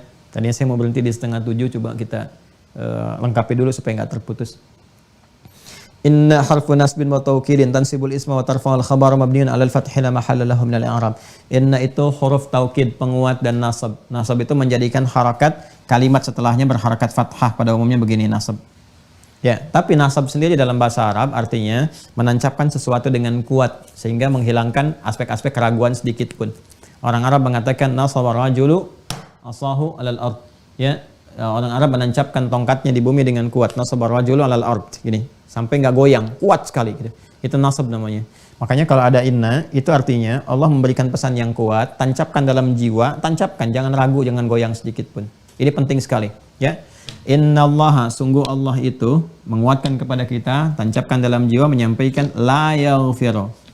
Awas hati-hati, tidak akan mengampuni. Kalau kita baca terjemahan, ya, ini terjemahnya begini, tidak akan mengampuni. Mengampuni. Nah, ini bisa jadi problem nih, karena ada terjemah itu kadang nggak bisa mewakili secara keseluruhan, karena itu butuh tafsir. Ya, tidaknya ke sini, la. Akan mengampuni ke sini fi'il mudhari. Kan yang pakai mudhari itu, anita itu kan sedang, akan, ya kan? Sedang terjadi, akan terjadi, ya. Jadi kalau ghafara mengampuni, telah mengampuni. Yaghfiru akan mengampuni. Pakai la, tidak akan mengampuni. Ini kalau pakai terjemahan bisa problem. Artinya kalau orang pernah syirik, ayyusyraka bihi, ya, orang-orang yang menyekutukan Allah, yang berbuat syirik. Kalau kita baca terjemahan, artinya sekali berbuat syirik gak akan diampuni dosa. Awas hati-hati. Nah, ini kalau baca terjemahan sekilas. Makanya kita baca pakai ilmunya. Kalau pakai ilmu, la di sini. Allah tidak mengatakan pakai lan, karena ada la, ada lan. Ya, la itu di sini nafi. Ya, nafi jelas. An-nafi. Jadi ada la itu la nahi, la nafi, la naqsi. Naqsi menunjukkan kurangnya pada sesuatu. Biasanya kalau ada pakai la, pakai naqsi, setelahnya pakai kata benda, kemudian harakatnya fathah. Ya, misalnya la hijrata ba'dal fathi. Nggak ada hijrah lagi setelah terbukanya kebaikan-kebaikan, fathah. La-nya kemudian setelah itu harakatnya fathah, la hijrata. La-nya di situ bukan bentuk nafyi, bukan larangan mutlak, tapi menunjukkan naksi. Naksi itu berkurangnya pada sesuatu. Jadi kalau sudah terbuka kebaikan, Anda tinggal di satu tempat, ya kan? Udah bagus, udah bisa ngaji, udah sholatnya jamaah, enak lingkungannya. Kalau sudah begitu, usahakan jangan pindah. Kalau pindah lagi, sulit menemukan suasana serupa. Malah nanti berkurang, itulah naksi, berkurang. Ibadah berkurang, sholatnya nanti yang biasa jamaah jadi berkurang, dan sebagainya, itu naksi namanya. Ya, la'na nafyi yang seperti ini. Ya, la yukallifullahu nafsan illa wus'aha. Jadi cirinya kalau nafyi itu setelahnya adalah kata kerja biasanya umumnya, kemudian setelahnya di harokat akhirnya itu dhammah. La yukallifu, la yaghfiru, ya, dan seterusnya. Kalau nahyi, larangan, ciri khasnya adalah la, setelahnya kata kerja, kemudian huruf akhir di kata kerja mati. Ya, pakai sukun. Ya, la la tadhhab, ya kan? La tuharnik, yaitu nahi sifatnya, melarang dan seterusnya. Ya, la tuharrik bihi lisanaka lita'jala bi, jangan gerakkan lisanmu cepat-cepat untuk bisa menghafal Quran. Itu nahi sifatnya. Ya, la yaskhar qaumin qaum, jangan saling mencela. Itu nahi sifatnya, larangan. Jelas ya? Nah, bentuk ini, bentuk la nafi itu bisa menggunakan la, bisa pakai lan, nih lan. Bisa pakai lam. Ada 3 bentuk. Jadi kalau kita ngaji nahu, nafi ini kan nafi ini, la, nafi ini. Nafi itu, nafi, mana nulisnya ya? Masih ada ruang. Di sinilah. Ya. An-nafi, ya, adawatun nafi yang menggunakan nafi itu, umumnya kalau menunjuk waktu itu bisa pakai 3. Alatnya banyak nanti, ada ma, ada laisa, ada. Tapi saya mau gunakan pakai 3 dulu. La, ini. Kemudian lan, gini, dan lam, begini. Kalau pakai la, ini menafikan yang sedang terjadi, sedang berlangsung. Kalau pakai lan, menafikan yang sedang berlangsung ini sampai kapanpun. Kalau bahasa Inggris never, gitu kan? Never, tidak akan pernah. Ini lan, nggak akan pernah sampai kapanpun. Ya, jadi bedanya lan dengan la. Kalau lan ini sampai kapanpun, udah sampai akhir. Lan, udah sampai ujung. Kalau la ini, la itu saat berbuat, saat berlaku seperti itu. Mungkin ke depan kalau dia mau berubah, ya itu bisa berubah. Jelas ya? Nah, contoh la dengan lan disatukan di Quran surah kedua Al-Baqarah ayat 120. Kamu sab. Quran surah kedua Al-Baqarah ayat 120. Ada? Walan tarda ankal yahudu walan nasara hatta tattabi'a millatahum. Ada? Ya, Quran surah 2 ayat 120. Paling kanan sebelah atas tuh. Walan tarda ankal yahudu. Itu pakai lan pertama. Ingat, kalau Anda cuma dengar, nggak pernah lihat tulisannya, ini bahaya juga. Ya, karena bacaannya terdengar sama. Walan tarda anka al-yahud. Walan nasara. Kayak sama tuh depannya. Walan nasara. Walan tarda ankal yahudu. Walan nasara. Padahal yang kedua pakai la. Wala la an nasara. Gini. Inilah lan, inilah beda. Kalau lan never, nggak pernah. Susah, sulit sekali. Ini ada peluang. Walan tarda'an kal yahudu, tidak akan ridha ya kepadamu orang-orang Yahudi itu, walan nasara, dan orang-orang Nasara itu, ya. Tapi kaitan dengan apa? Dengan millah itu lebih kepada sistem kehidupan. Mencakup banyak hal di dalamnya. Dalam politik, dalam ekonomi, termasuk keberagamaan dan sebagainya, ya. Kalau ini pakai la, ini masih bisa kompromi, la. Dalam politik, ekonomi masih bisa diajak bergaul. Memang tetap pengen dominan, pengen bagus, tapi masih bisa kerjasama. Kalau ini jangan harap, lan, nggak akan pernah. Sampai kapanpun, ya, kata Al-Quran tuh, Yahudi itu selalu ingin di atas, nggak akan pernah mau. Ya, setara aja nggak akan mau, apalagi di bawah. Jadi ingin selalu mendominasi sifatnya. Di ekonomi, dominasi. Militer, dominasi. Politik, dominasi. Dan seterusnya. Dan nampak sekarang. Ya. Anda masih bisa bekerja, berkompromi, dan bergaul, bekerja sama dalam bisnis, dalam macam-macam. Dengan Nasrani masih bisa. Ya. Tapi Yahudi harus ekstra perhatian. Ya. Karena sifatnya apa? Selalu ingin dominan. Selalu ingin di atas. Ya, bisa jadi nanti ya naik dan seterusnya. Ini nampaklah dalam kehidupan. Nanti di ilmu yang lain saya bisa turunkan lebih jauh lagi.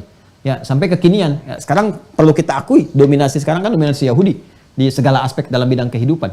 Jangan harap kalau Anda bersaing tiba-tiba mau naik bisa dibiarkan begitu saja, dihantam Anda. Ekonomi mau naik, hantam, jangan sampai naik.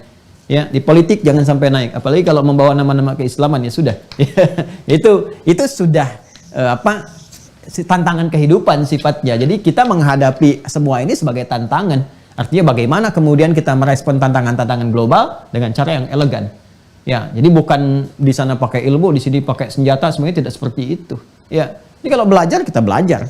Ya, nanti ada caranya. Ada caranya. Ya, bukankah nanti Nabi SAW ketika memperbaiki pasar di Yathrib itu kan itu akbahul aswaq, ya pasar terburuk. Kata Nabi SAW, itu komen Nabi loh. Komen Nabi yang pertama kali komentari sistem perekonomian Madinah. Ya, Madinah sebelum jadi Madinah kan Yathrib. Itu hancur sistem ekonominya karena perilaku Yahudi. Karena monopoli itu. Pokoknya mereka yang ngatur semuanya, sistem monopolinya. Dibuat sistemnya sesuai dengan apa yang mereka inginkan. Jadi semuanya terkerok ke atas aja, ke Yahudi aja. Aus dengan Khazraj diadu, keuntungan dapat di sini, terus dimonopoli sistemnya. Ya, persis yang seperti sekarang terjadi itu. Monopoli bikin ini, bikin itu. Arahnya kan ke sana semua, cuan dan seterusnya. Gambarannya kan seperti itu. Maka Nabi memberikan langkah strategis yang berkeadilan. Sehingga semua merasakan Nasrani mendapatkan porsi yang baik, Yahudi juga dapat yang baik, Muslim dapat yang baik, semua masyarakat dapat yang baik. Sehingga jadi suasana Madinah yang munawwarah pada saat itu. Bagaimana? Beliau ciptakan keseimbangan pasar. Ya, ciptakan keseimbangan pasar. Dibuat sebuah sistem. Seperti apa? Bukan di sini bahasannya. Nanti di fikih ekonomi dan seterusnya itu bisa dibahas. Kita bisa turunkan karena lengkap sekali dan itu mensejahterakan sampai lahir Piagam Madinah. Jangan dikira orang Islam saja yang ada di situ, tidak. Lihat Piagam Madinah itu indah sekali. Ya, ada non muslimnya, ada muslimnya, berkehidupan dan adil semua. Adil, kehidupan yang adil. Ya, bukan rata. Kalau rata belum tentu adil. Kehidupan yang berkeadilan. Itu yang disebut keadilan sosial. Ya, bagi seluruh masyarakat yang berkehidupan di dalamnya. Jadi kalau di Indonesia ya keadilan sosial bagi seluruh masyarakat Indonesia. Ya, itu gambarannya. Kalau lompat ke situ jauh amat ya. Sini dulu ya. Nah, ini la dengan lan prakteknya. Jadi kalau la itu pada saat dikerjakan. Tapi bisa berubah ya di masa-masa berikutnya. Lan never. Kalau lam ini menafikan yang sebelumnya. Hal dhahaba Ali ila Madinah? Apakah Ali pergi ke Madinah? La huwa lam yadhhab. Dia tidak pergi. Lam. Dia tidak pergi, menafikan yang telah berlalu. Ini madhi sifatnya past tense. Madhi. Ya kan? Ini istiqbal. Ini hal yang sekarang. Apa kaitan dengan ayat ini? Innallaha pakai la. Bukan pakai lan, apalagi lam. Kalau pakai la, masih ada peluang untuk memperbaiki. Ya Allah menyampaikan, innallaha la yaghfiru ayyushraka bi, pakai mudhari. Ini selama berbuat musyrik, Allah tidak akan mengampuni dosa orang yang berbuat musyrik. Yushraka, sedang berlaku musyrik. Jadi kalau ada seseorang, kita langsung contoh praktek misalnya, seorang berbuat syirik. Ada kekuatan keyakinan lain di luar Allah Subhanahu wa taala yang mampu mengabulkan, memberikan kekuatan sebagainya. Datang ke dukun lah singkatnya. Ya. Terus dia berperilaku syirik. Ini saat bersamaan berbuat syirik ini, maka hancur nih imannya. Seketika. Sudah. Dalam perbuatan syirik ini, selama masih mengerjakan ini, ada di ruang syirik ini, telah berbuat, sedang berbuat ini, belum diperbaiki ini, maka statusnya la yaghfiru. Udah, nggak ada pengaruh apapun. Mau dia sholat, mau dia apapun, udah. Hancur pakai ini. Karena dia menghancurkan iman. Ya Anda mau bikin bangunan bagaimana kalau di bawahnya sudah runtuh? Nggak bisa bangun. Nggak bisa tinggi. Kan? Nah, apa yang harus dilakukan adalah, yang dilakukan, hancurkan dulu syiriknya. Taubat dari sini. Taubat. Ya, perbaiki ini, sadari bahwa ini salah, ini keliru, belajar fikih yang benar. Ya, belajar tentang Allah, bagaimana cara mengabulkan doa, Allah merahmati hamba dan sebagainya, supaya nggak terjebak perbuatan seperti ini. Ya, nanti kan ada yang bentuknya macam-macam. Ya, bisa kesembahan, bisa nanti ya datang-datang ke tempat-tempat tertentu, kan? Atau bahkan dilekatkan di bentuk tato dan sebagainya, dengan harapan dengan pakai tato itu bisa melahirkan energi, kekuatan ini dan sebagainya. Itu sudah syirik. Nah, ini bahaya. Jadi fungsi dari sholat, dari macam-macam, gak ada fungsinya. Walaupun dia benar sholatnya, rukun syarat dari awal sampai akhir, tapi karena bangunan asalnya hancur, gak berpengaruh ini. Sampai apa yang terjadi? Sampai dia taubat. Jadi batasnya adalah sampai dia taubat sebelum nyawanya sampai di kerongkongan. Kalau nyawa sudah sampai di kerongkongan dan belum dia taubat, sudah. Maka berlaku hukum ini sampai ke akhirat. Artinya nggak ada nilainya. Sholat, zakat, puasa, bahkan haji dia dan sebagainya nggak ada nilainya. Selesai. Ya, tapi kalau misalnya dalam kehidupan nyawa belum sampai ke kerongkongan, kemudian kita belajar, oh tahu ini dosa besar, ya kan? Terus kita bertobat dari itu semua, maka Allah berkenan menggugurkan. Gugurkan. Lo perbaiki, isi dengan amal soleh dan seterusnya. Bangun lagi, ya bangunan-bangunan Islamnya. Kalau itu bisa kita lakukan, masya Allah, maka boleh jadi juga dia mendapatkan rahmat Allah lebih tinggi. Bukankah banyak juga orang-orang yang syirik sebelum masuk Islam di masa Nabi Muhammad SAW? Bahkan ada yang jualan Tuhan. Seperti Umar kan? Ya, Umar itu bukan hanya kufur, tapi kan sudah syirik juga sebelum masuk Islam. Sebelum masuk Islam. Dan terkenal jualan Tuhan. Ya, Tuhan jualan dan sebagainya. Tapi setelah merasakan ada yang salah, keliru dan sebagainya, kemudian masuk Islam. Begitu masuk Islam, hasuna islamu, bagus keislamannya. Apa yang terjadi setelah itu? Masuk di antara sahabat mulia, dahsyat, hebat, dan satu di antara 10 orang yang mubasysyirina bil jannah. Dikabari oleh Nabi sallallahu alaihi wasallam masuk surga tanpa hisab. Ya kan? Itu kan luar biasa. Nah, jadi orang-orang yang pernah berbuat syirik ini, ayo tobat ya. Tobat, perbaiki jalur hidup sebelum wafat. Sayang kalau sudah wafat gak ada gunanya. Ya, maaf sekali, perangkat syirik itu gak akan membantu Anda di sakaratul maut. Dukun gak bisa bantu Anda. Ya, tolong minta dukun bantuan supaya keluarkan jin terbaik untuk ngusir malaikat maut, gak bisa. Tinggalkan. Ya, perangkat-perangkat yang melekat benda-benda itu tinggalkan semuanya. Tawakal kepada Allah. Tawasul yang benar berdasarkan petunjuk dan sebagainya, minta kepada Allah. Jadi kalau kita kerjakan dengan baik, insya Allah Allah akan terima taubat kita dan kembali pada kemuliaan. Kalau tidak, terancam. Kalau sampai akhir kehidupan nggak taubat, membawa pulang dengan dosa syirik, ini bahaya sekali. Bahaya sekali. Ya. Wa yaghfiru ma duna dzalika liman yasha, sedangkan dosa-dosa yang lain selain syirik, nah ini tidak sebesar syirik, tapi tetap ada juga dosa besar. Ya, yang terkait dengan ini. Wa yaghfiru ma duna dzalika liman yasha, tapi cara Allah mengampuni dosa selain syirik ini lebih ringan dibandingkan dengan dosa syirik. Ya, liman yasha, bagi siapa yang dikehendaki. Yang dimaksud siapa yang dikehendaki di sini, maka masuklah kita kepada golongan yang dikehendaki itu. Ikuti caranya dengan taubat itu. Jadi cara menyimpulkannya jangan salah. Oh, kalau nggak dikehendaki berarti saya nggak diampuni. Bukan begitu cara berpikirnya. Cara berpikirnya adalah masuklah kepada siapa yang dikehendaki ini. Ya, bagaimana caranya? Lihat nanti ketentuannya di ayat-ayat lain. Ini persis seperti Nabi Zakaria membaca perkataan Maryam. Ya, Maryam kan ketika dirawat oleh Nabi Zakaria, ya, kuncinya dipegang mihrab beliau itu. Jadi setiap masuk mendapati banyak makanan, banyak rezeki, bertanya, "Ya Maryam, anna laki hadza?" Ya, Maryam menjawab apa? Qalat huwa min indillah, innallaha yarzuqu may yasha bighairi hisab. Ya, perhatikan kalimatnya. Innallaha, sungguh Allah, yarzuqu may yasha, akan memberikan rizki kepada siapa yang dia kehendaki. Ya, bighairi hisab, tanpa hisab. Siapa yang dia kehendaki? Bagaimana Nabi Zakaria membacanya? Maksudnya apa? Oh, bagaimana Maryam dikehendaki oleh Allah, ditiru caranya. Oh, di mihrab itu minta begini-begini. Makanya ketika itu juga tidak pakai lama. Di mihrab itulah kemudian beliau bermohon kepada Allah, minta supaya dikaruniai keturunan. Karena satu hal yang beliau inginkan itu keturunan. Ya, maka diminta di situ, hunalika da'a Zakaria rabbah qala rabbi habli min ladunka dzurriyyatan thayyibah innaka sami'ud du'a. Apa yang terjadi? Maka dijawab langsung, fanadatul malaikatu wa huwa qa'imun yusalli fil mihrab anna Allah yubashshiruka bi Yahya. Langsung dikabulkan. Jadi ikut apa yang disampaikan Maryam, diikuti seketika dapat. Itu ada di Quran surah ketiga Ali Imran ayat 37 sampai 39. Ya, fataqabbalaha rabbuha biqabulin hasanin wa ambataha nabatan hasana wa kaffalaha Zakaria kullama dakhala 'alayha Zakaria al-mihraba wajada 'indaha rizqa qala ya Maryamu anna laki hadha qalat huwa min 'indillah innallaha yarzuqu man yasha bighairi hisab. Demikian terus sampai 38 39 yang hunalika sampai fanadatu yang tadi saya bacakan. Jadi kalau di sini Allah menyampaikan wa yaghfiru ma duna dzalika liman yasha, dan mengampuni selain syirik ini, maksudnya kalau dia berbuat dosa, ya bisa cepat lebih diampuni dibandingkan syirik. Ya, yang harus betul-betul komitmen dengan kuat untuk menghancurkan ini semua syirik ini. Liman yasha, pada siapa yang dikehendaki. Maksudnya apa? Masuklah kepada golongan yang dikehendaki ini. Belajar. Dimasuk ke An-Nisa ayat 17, ayat 18 tentang taubat. Taubat dikerjakan, bimbingannya bagaimana dan seterusnya. Ini bahayanya syirik. Ya, karena itu Luqman berkata kepada anaknya, ya bunayya la tusyrik billah. Dari sejak kecil pastikan. Ya, bahkan wasiat orang tua pertama kali, ingat, orang tua ketika misalnya merasakan dekat-dekat sakaratul maut, fisik lemah dan sebagainya, itu Al-Quran memberikan pesan tegas. Hal pertama yang harus dipastikan oleh orang tua itu, ya, warisan yang harus ditinggalkan itu adalah warisan iman, dan memastikan jangan sampai syirik. Jadi kalau tadi Luqman kisahnya, Luqman itu memastikan kepada anaknya dari kecil dibimbing supaya nggak syirik, jaga iman. Ya, nanti saat dewasa pun, saat akan masuki masa senjanya, akan meninggal pun, itu memastikan kepada anak-anaknya supaya dipastikan hasil pendidikannya berhasil menjaga iman dan tidak syirik.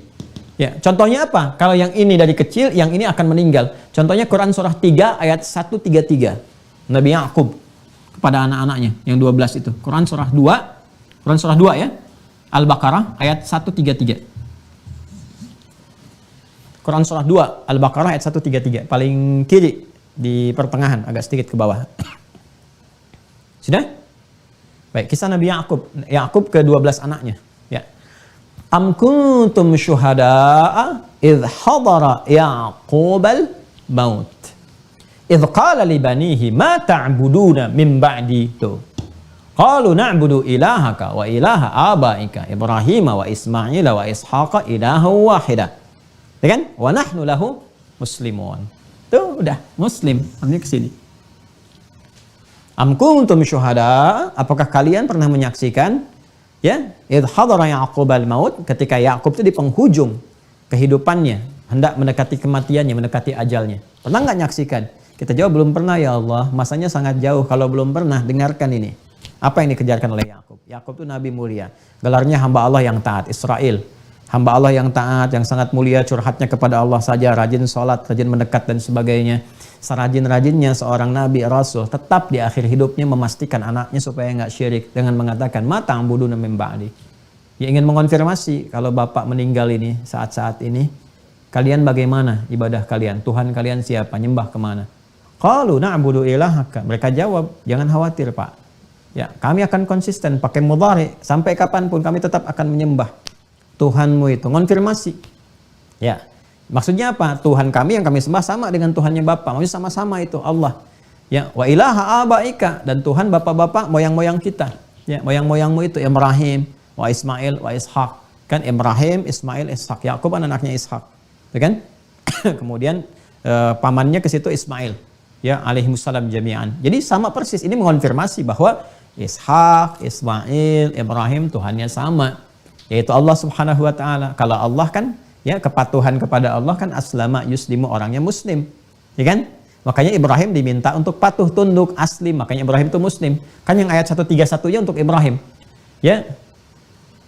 Kemudian idz qala lahu rabbuhu aslim, ketika Allah meminta kepada Ibrahim aslim, masuk Islam engkau, patuh taat. Makanya Ibrahim muslim. Ya, kemudian siapa lagi? Ishak muslim, Ismail muslim, Yakub muslim, anak-anaknya muslim semua. Anak Yakub kan Yusuf dan seterusnya, turunannya. Ya, makanya kalau mengatakan Ibrahim Yahudi, Nasrani atau yang lain dan sebagainya, itu keliru kata Al-Quran. Yang benar Muslim. Silahkan lacak dalam sejarah, tinggal dicek. Ya, Muslim itu kan patuh taat kepada Allah. Yang patuh, yang taat, yang tunduk kepada Tuhan, ya kepada Allah, itu Muslim namanya. Makanya mereka di ujung mengatakan wa nahnu lahu muslimun, kami semua Muslim.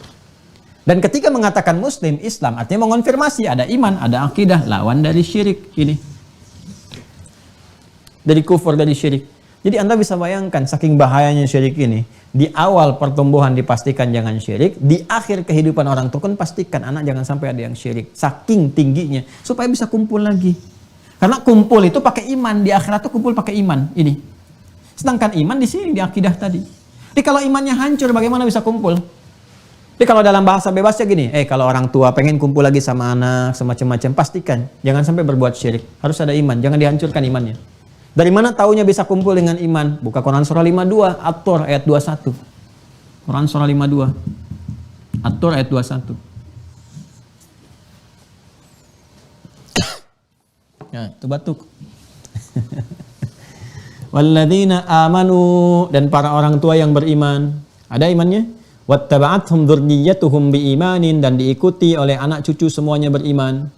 Alhaqna bihim dzurriyyatahum, kami akan kumpulkan mereka semua ya dengan anak cucu keluarga besarnya di surga karena iman mereka. Wa ma alatnahum min amalihim min syai', kami enggak akan sia-siakan amal yang mereka kerjakan karena iman itu. Kullu mri'in bima kasaba rahin, tapi semua tergadai dengan perilakunya masing-masing. Jadi kalau perilakunya menghancurkan iman, ya kan? Bahaya itu. Imannya hancur, enggak ada pertemuan itu. Dan contohnya sudah banyak terjadi. Ya, bahkan dikisahkan bagaimana Nabi Nuh berpisah dengan anaknya itu. Ya, karena iman itu kalau sudah hancur teman-teman sekalian itu bahaya sekali. Bahaya sekali. Ya. Nah, ini gambarannya. Karena itu hati-hati ya pada fenomena-fenomena kekinian dan sebagainya yang bisa saja terjadi. Kemudian saya bacakan cepat saja supaya kita bisa tuntaskan ini. Jam 7 Masya Allah. Riddah itu perbuatan yang mengarah kepada peninggalan atau meninggalkan, perbuatan untuk meninggalkan Islam, keyakinan yang telah dipeluk. Jadi sudah Islam dulu, terus ditinggalkan, berbalik. Riddah itu artinya dari berbalik ke belakang. Irtadda, yartaddu itu berbalik ke belakang. Jadi setelah di depan gini, balik ke belakang, tinggalkan yang di sini, berbalik ke belakang lagi. Nah, itu irtadda kata kerjanya. Nah, perbuatannya riddah. Jadi kan orang yang disebut murtad. Jadi murtad itu artinya berbalik ke belakang, meninggalkan apa yang ada. Ya, secara istilah istilahnya keluar dari Islam, meninggalkan Islam, itu murtad. Ya. Sudah, kalau sudah murtad, hapus amal. Ya, syirik demikian. Syirik itu kan menggugurkan amalan-amalan yang sudah dikerjakan, hancur tuh. Ya, imannya, karena imannya kena. Murtad juga begitu, imannya kena, jadi hancur. Dari mana tahu dalilnya? Al-Baqarah, Quran surah 2, ini pertama kali disebutkan ayat 217, paling kiri, agak ke tengah sedikit. Di ujung ayatnya langsung. Udah? Wa may yartadid minkum an dinihi. Ada? Quran surah kedua ayat 217, langsung ke bawah biar cepat. Jangan kalau dari depan ya bisa dibaca ya, salunaka anil syahril harami qitalin fi, terus langsung ke bawah, wa may yartadid minkum an dinihi. Ada? Dan siapa yang murtad di antara kalian dari dinnya, dari Islam, bahkan kufur, meninggal dalam keadaan kufurnya itu karena murtad. Di murtad gak sempat taubat. Ya, keluar dari Islam, gak taubat, gak balik lagi, dan mempertahankan kemurtadannya sampai meninggal dunia. Ada ayatnya, faulaika habitat a'maluhum. Maka sudah habitat a'maluhum fid dunya wal akhirah, habis semua amalnya dunia akhirat. Ya, jadi murtad itu menghancurkan amal, habis semua. Karena ya hancurnya kan akidahnya, imannya. Kalau iman hancur, otomatis hancur amalannya. Ya, saya tadi katakan kepada Anda, akidah itu kan pondasi. Kalau pondasinya hancur, ya bangunannya hancur ke bawah. Jadi faulaika habitat a'maluhum fid dunya wal akhirah. Jadi kalau orang-orang itu murtad, selesai, itu nggak ada nilai karena bangunan pondasinya habis, hancur, sudah bangunan habis semua. Kalau bangunan dunianya habis, maka bagaimana bisa disaksikan hasilnya di akhirat? Dunia akhiratnya udah habis semua. Ini bahaya. Karena itu hal-hal yang bisa menghadirkan kemurtadan, kan? Maka kita harus membentengi dengan kuat. Bukan hanya sebagai pribadi ya, bukan hanya sebagai pribadi. Sifat Islam itu kan berjamaah, sifatnya dilatih. Al-mu'minu lil mu'mini kal bunyani yashuddu ba'du ba'dha. Al-mu'minu lil mu'mini kal jasadil wahid. Seperti satu tubuh, satu bangunan. Artinya apa? Jangan hanya kita harus peduli kepada sekitaran kita. Misalnya ada musibah, kan? Ya, hati-hati nih, misalnya ada apa nih? Musibah-musibah yang sedang terjadi, banyak hal yang terjadi, yang kita bermohon pada Allah semoga segera diberikan ketenangan, kenyamanan, kebaikan-kebaikan untuk semuanya. Ada gempa, ada longsor, ada macam-macam, kan? Nah, terus terjadi misalnya perbuatan syirikah, atau ada perbuatan yang mencoba datang untuk memurtadkan, misalnya gerakan pemurtadan macam-macam, harus dibentengi. Ya, tentunya dengan cara yang proporsional, dengan cara yang baik, yang elegan. Kalau ada gerakan-gerakan datang ke sana ngirim bantuan, tapi saat yang bersamaan mencoba untuk memurtadkan, datang. Makanya penting di situasi musibah itu ada ustadznya, ya, ada hunian sementaranya atau tenda-tenda di situ dibimbing juga. Makanya disupport itu, ya, gerakan-gerakan demikian tuh. Ya, datang ke sana dibimbing, ada yang bimbing jamaahnya, sekaligus diberikan kebutuhan sembakonya macam-macamnya. Ya, kalau tidak nanti datang juga gerakan-gerakan tertentu bawa sembako macam-macam, tapi saat yang bersamaan datang dengan pemahaman-pemahaman yang bisa merusak akidah atau mengeluarkan dari Islam. Makanya nanti ini yang meluruskan, nyampaikan, Pak, mohon maaf kalau ini mereka sudah muslim, sudah baik, gitu kan, dalam keislaman, ya mohon izin kalau ingin ngasih bantuan saja, tapi kalau bisa jangan memunculkan hal-hal yang nanti bisa menghasilkan konflik dan sebagainya. Sampaikan. Jadi di Islam juga kalau ngasih bantuan enggak usah bawa-bawa tentang agama. Kalau ke tempat-tempat agama lain, cukup sampaikan dengan kebaikan. Kecuali kalau ada yang bertanya dan sebagainya, silakan dijelaskan. Tapi kalau misalnya datang jangan sampai atau bikin bantuan-bantuan diikat dengan ketentuan Islami. Nah, misalnya bikin yang seperti saya sampaikan, bikin biskuitnya merek syahadat misalnya kan, dengan harapan ketika dimakan langsung bisa muslim. Atau Anda ngasih obat kepada yang sakit, dikasih yang sifatnya bisa kecanduan, gitu kan, dengan obat tersebut, atau yang sifatnya berkala yang harus diteruskan, kalau enggak dosisnya bisa berbahaya. Nah, itu kalau mau tambah dosis atau mau dilengkapi obat, nggak bisa, kecuali Anda syahadat dulu. Itu haram hukumnya, dosa. Ya, karena pernah terjadi di tempat-tempat lain, orang-orang Islam ketika akan kemudian diberi obat, minum obat itu, terus harus minum lagi, begitu akan minta lagi dosis selanjutnya, itu tidak diberikan kecuali kalau berpindah agama. Kalau enggak, dia terus dalam keadaan yang sulit dengan penyakitnya. Itu pernah kejadian. Ya, pernah kejadian di beberapa tempat. Itu nggak boleh terjadi. Di Islam nggak boleh terjadi. Nah, ini bentengi. Ya, bentengi, sayangi, tapi proporsional sifatnya. Sehingga tidak menghadirkan, sehingga ilmiah.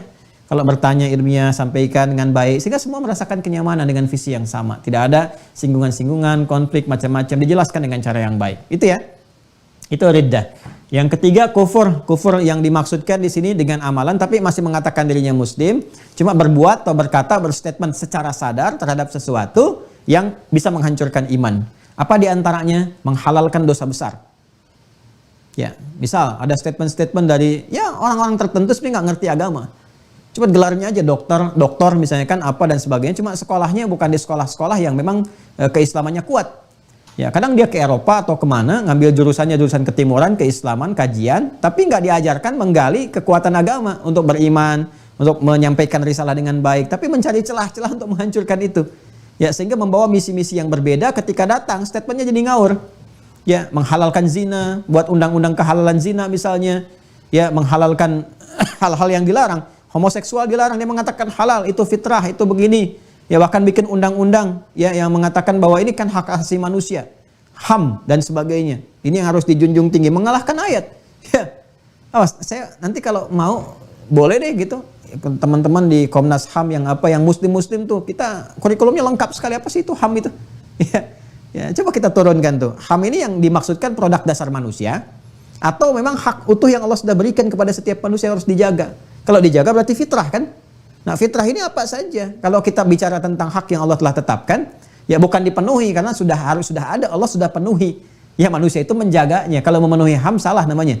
Ya HAM itu sudah terjaga, sudah ada, sudah Allah penuhi, harus dijaga. Nah, penjagaannya itu kan mengacu kepada apa yang Tuhan telah tetapkan, bukan apa yang manusia buat. Jadi kalau manusia buat melanggar ketetapan Tuhan, melanggar HAM namanya. Jadi jangan sampai pegiat HAM melanggar HAM itu sendiri. Ya. Dimohon maaf, fitrah manusia dilekatkan laki-laki, perempuan. Itu HAM mereka, laki-laki, HAM-nya laki-laki, itu fitrahnya. Allah sudah tetapkan, dipenuhi oleh Allah. Nih, untuk maslahat kamu begini. Jadi ketika dia merasa bahwa dirinya ingin merubah diri, ingin berekspresi, ya ingin dari laki-laki jadi perempuan, itu sedang melanggar HAM. Seharusnya dibantu, bukan dipertahankan. Jadi kalau dibela, jadi pertanyaan. Jadi kalau ada konsepsi gerakan membela orang-orang begitu atas dasar HAM, itu menyalahi HAM sebetulnya. Kenapa? Karena HAM itu hak dasar, hak asasi manusia yang Tuhan telah berikan. Allah lekatkan kepadanya. Ya, ada hak berkehidupan, makanya nggak boleh merenggut sembarangan. Ya, kecuali pada hukum-hukum yang melanggar hukum Tuhan dan membahayakan. Ya, saya membunuh ini dan sebagainya, itu kan itu melanggar HAM. Ya, membantai dan seterusnya itu melanggar HAM. Itu hak dasar. Tapi selain itu apalagi beragama misalnya kan, ada memenuhi kebutuhan jiwa yang benar, itu hak dasar. Karena itu dijunjung tinggi, di Islam pun dijunjung tinggi. Lakum dinukum waliyadin, itu luar biasa. Tapi jangan lupa di antara HAM itu juga ada hak dasar manusia tentang fitrah kemanusiaannya. Di antaranya apa? Tentang gendernya. Itu fitrah, itu HAM. Laki-laki, perempuan. Jadi sebetulnya ketika laki-laki sedang menjadi perempuan atau perempuan sedang menjadi laki-laki, berusaha berubah dari situ, itu bukan mempertahankan HAM itu, bukan. Tapi sedang ada kesulitan di dalam, jadi sedang keluar dari HAM. Nah, pegiat HAM itu harus membantu supaya balik lagi, laki-laki di laki-laki, perempuan di perempuan, jangan difasilitasi. Kalau difasilitasi artinya melanggar HAM. Cara berpikirnya begitu. Nah, ini banyak yang error sekarang ini. Ya, malah dibikin undang-undang, HAM ini global macam-macam. Dan kalau mau digali, tetap sejarahnya ujungnya materi juga kok. Siapa yang punya kepentingan dan sebagainya, ujungnya akan didapati. Ya, jadi kalau kita mau ngaji, kita bisa bicara dengan cara yang benar, tapi dengan catatan mencari kebenaran, bukan pembenaran. Ya, wa ulul ilmi qa'iman bil qist. Wah, ini semangat nih.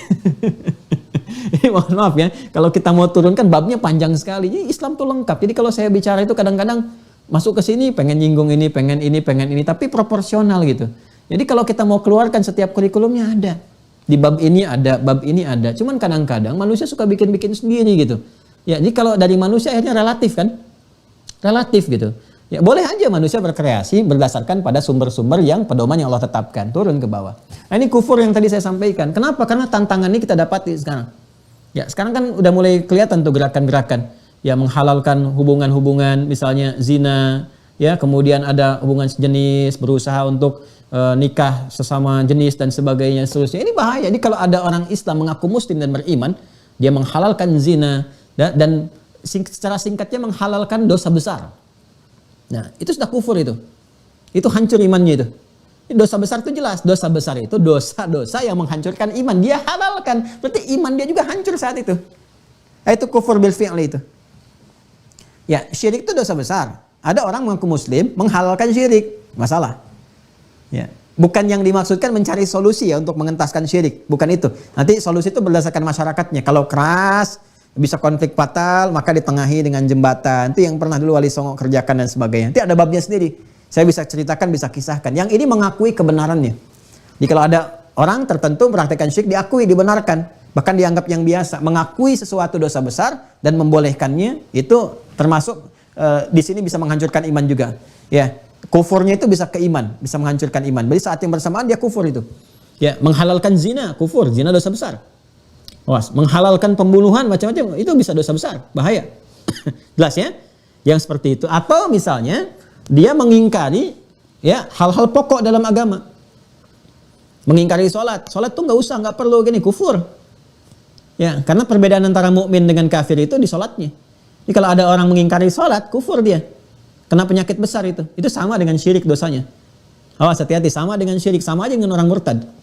Dia mengingkari sholat, mengingkari puasa, dan sebagainya. Puncaknya mengingkari Nabi misalnya, itu jelas itu, kufur. Mengingkari Quran, jelas kufur. Saya muslim, beriman, tapi saya ya cuma percaya Quran. Ya, hadis enggak, kufur. Jelas ya? Paham ya? Nah itu turunannya itu. Ya, jadi ini ragamnya bisa macam-macam. Hati-hati, makanya kalau ada pemikiran-pemikiran yang mendekatkan kepada kufur, syirik, atau pemurtadan, udah nggak usah repot, tinggalin aja, jauhi. Acara-acara nggak usah ditonton, macam-macam dan sebagainya. Jembatannya tinggi sekali. Ya, sekarang aliran-alirannya udah banyak tuh, dan ingin dipertahankan.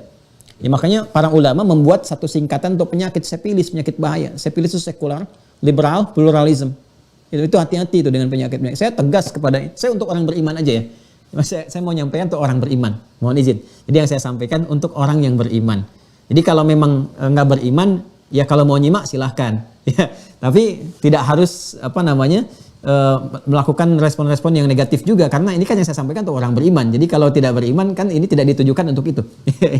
Atau yang merasa muslim tapi punya persoalan di imannya, harusnya sadar untuk diperbaiki. Ya, jadi ini yang ingin saya tekankan di titik ini. Jadi syirik satu, orang yang musyrik, riddah, orang yang murtad, habitat a'maluhum fid dunya wal akhirah. Kemudian orang yang langsung menghalalkan ya dosa-dosa besar atau menafikan amalan-amalan pokok dalam Islam. Nah, itu sudah masuk ke dalam kategori kufur dan dia harus bertobat dan seterusnya. Ya, termasuk melecehkan, perbuatan kufur itu banyak, melecehkan Al-Qur'an secara langsung. Ya. Ya, makanya kemarin ketika ada kasus yang tentang mengaji yang diiringi musik di tempat ibadah umat lain tuh harus pada syahadat lagi tuh. Ada ulama yang tegas tuh mengatakan, karena itu bagian dari istihza terhadap Al-Qur'an, terhadap firman Allah Subhanahu wa taala. Itu penyakit yang sangat bahaya itu. Makanya saya katakan kalau gaul-gaul sama pemikiran liberal, jadinya begitu. Pluralisme jadinya begitu, pada error-error gitu. Ya, dan tanpa sadar terjebak dalam perangkap bahaya yang sangat luar biasa. Ini nggak kelihatan hasilnya, tapi nanti saat sakaratul maut. Ya, kalau nggak percaya ya nanti lihat sendiri. Saya nggak katakan silahkan, kalau silahkan memberi ruang. Ya, kalau nggak percaya, lihat sendiri nanti saat sakaratul maut. Ya, karena itu mumpung sebelum tiba, ya kan nggak ada ruginya. Kalau kita beriman sakaratul maut, alhamdulillah udah, kan meninggal juga, sama-sama meninggal kan. Nah, tapi kalau berbuat seperti ini, keterangannya sudah ada dari pencipta kita, itu yang kita jaga. Ya, saya mohon maaf ya kalau bahasa-bahasa akidah itu saya selalu tegas gitu, karena memang bahasa Qur'annya tegas. Ya, tapi tegas proporsional, bukan tegas karena benci, karena begini, benci pada perbuatan. Ya, kalau orang kan selalu punya harapan untuk jadi baik. Jadi kita tuh tidak dibiasakan untuk mencela orang. Jangan mencela orang, jangan mencela ini itu, tidak. Tapi keperbuatan yang kira-kira membahayakan. Ya, membahayakan kepada fisik kita cegah. Ada mau orang merampok, membunuh, ini kita cegah. Sekarang ada yang membunuh iman, masa nggak dicegah? Jadi iman pun kan harus dipertahankan dengan baik. Jadi itu yang kita bahas. Masya Allah bonusnya sampai 45 menit. Ya alhamdulillah. Mudah-mudahan bisa kita jaga. Dan ini yang Al-Quran wanti-wantikan kepada kita. Karena kalau disebutkan keadaan, disebutkan tuntunan tanpa disebutkan kapan kejadian, orangnya siapa, ini menunjukkan akan terjadi lagi di masa depan dengan cara-cara berbeda tapi isi yang sama. Itu rumus dalam kaidah ulumul Quran. Itu kaidahnya seperti itu. Jadi kalau di tafsir itu kaidahnya kalau disebutkan ada kejadian atau ada misalnya himbauan, informasi, nggak disebutkan kapan kejadiannya, siapa orangnya, maka itu berpotensi terjadi di masa depan dengan cara-cara berbeda tapi intinya sama saja. Ya, kalau saya balik nanya, ada nggak sekarang gerakan pemurtadan? Ada, caranya bisa beda-beda. Ya seperti dulu juga pernah mau dilakukan. Kan yang murtad-murtad juga dulu ada. Ya seperti di Habasyah, ya suaminya Ummu Habibah itu kan tergoda dengan lingkungan-lingkungan sekitaran. Yang kemudian dia pindah ya dan wafat dalam keadaan sedang mabuk-mabukan. Makanya sedih betul Ummu Habibah itu. Ya sampai kesedihannya itu kan sampai kepada Rasulullah diketahui, sampai Masya Allah Allah tetapkan untuk dipinang oleh Rasulullah SAW jadi istri Nabi kemudian. Ya, tapi itu kisahnya haru deh. Kalau kita ngaji sirah tuh Masya Allah. Jadi nggak ada satupun perjalanan kecuali membekaskan inspirasi kepada jiwa yang menjadikan pedoman dalam berkehidupan. Semua aspek dalam kehidupan. Kadang-kadang kita bisa nangis sendiri, ketawa sendiri, senyum sendiri, semangat lagi gitu. Sirah tuh begitu. Ya, jadi orang Islam tuh harus ngaji sirah. Karena sirah itu implementasi langsung dari konsep-konsep keislaman. Pedoman hidup Islam tuh adanya di sirah. Ya, makanya cari guru-guru sirah yang baik, yang nggak aneh-aneh. Ya, kalau mau buku-buku cari ada siapa namanya itu Syekh Shalabi. Syekh Shalabi itu bagus tuh, beliau orang Libya yang sempat tinggal di Qatar, itu sejarawan nomor 1 sekarang ini. Ya, Syekh Shalabi itu. Jadi itu bagus sekali. Jadi dan objektif, menghadirkan kisah itu sangat objektif. Ya, jadi bukan ya misalnya asabiyah gitu kan, fanatis golongan atau apa, tidak. Ya, kadang-kadang kan sejarah ditulis oleh orang yang menang. Ya, yang menang, yang berkuasa, dia nulis sesuai dengan keinginan. Tapi Syekh Shalabi itu menampilkannya sangat proporsional, sangat objektif, sangat baik. Dan tentunya banyak lagi yang bisa kita kaji. Pada akhirnya adalah mari kita menjaga akidah kita bagi umat Islam, orang beriman dengan cara yang baik, bersikap yang proporsional, saling menghormati, tapi juga belajar supaya bisa menerjemahkan itu dengan baik dalam berkehidupan. Jadi kalau ditanya diskusi, jawabannya pakai ilmu, bukan pakai marah-marah. Ya kan? Nah, kalau ada praktek yang belum tahu, kita beritahu, bukan dengan cara-cara yang kontraproduktif dan sebagainya. Kalau semua itu kita lakukan dengan baik, insya Allah semua akan melahirkan hikmah dan berkehidupan yang nyaman. Ini sampai di sinilah kemudian dijaga, melahirkan 12 orang ribu sahabat sampai Nabi wafat.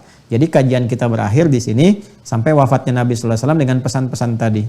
Wattaqu yauman turja'una fihi ilallah. Sekarang tingkatkan takwa, harus khawatir kalau satu saat kembali kepada Allah. Ya, dengan bekal-bekal yang kurang atau bahkan akidahnya rusak. Ya, tsumma tuwaffa kullu nafsin ma kasabat wa hum la yuzlamun. Kemudian kalian akan diwafatkan oleh Allah berdasarkan apa yang kalian pernah kerjakan tanpa dizalimi sedikit pun. Sebelum wafat jaga ini. Jadi selesai saya menyampaikan sesuai dengan fase akhir kenabian. Setelah itu tinggal menjaga itu semua di fase setelahnya. Nah, sekarang ada apa fase setelah Nabi wafat itu? Bagaimana perkembangannya? Dialektikanya seperti apa? Sampai melahirkan aliran-aliran yang kita kenal sekarang, Qadariyah, Jabariyah, Mu'tazilah, macam-macam Syiah dan sebagainya.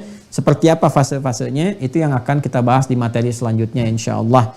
Saya kira itu ya, terima kasih untuk semuanya.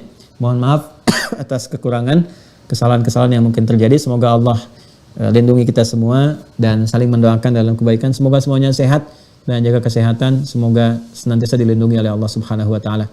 Peduli pada iman kita, lindungi akidah kita, peduli lindungi pada jiwa kita sebelum peduli lindungi pada fisik kita.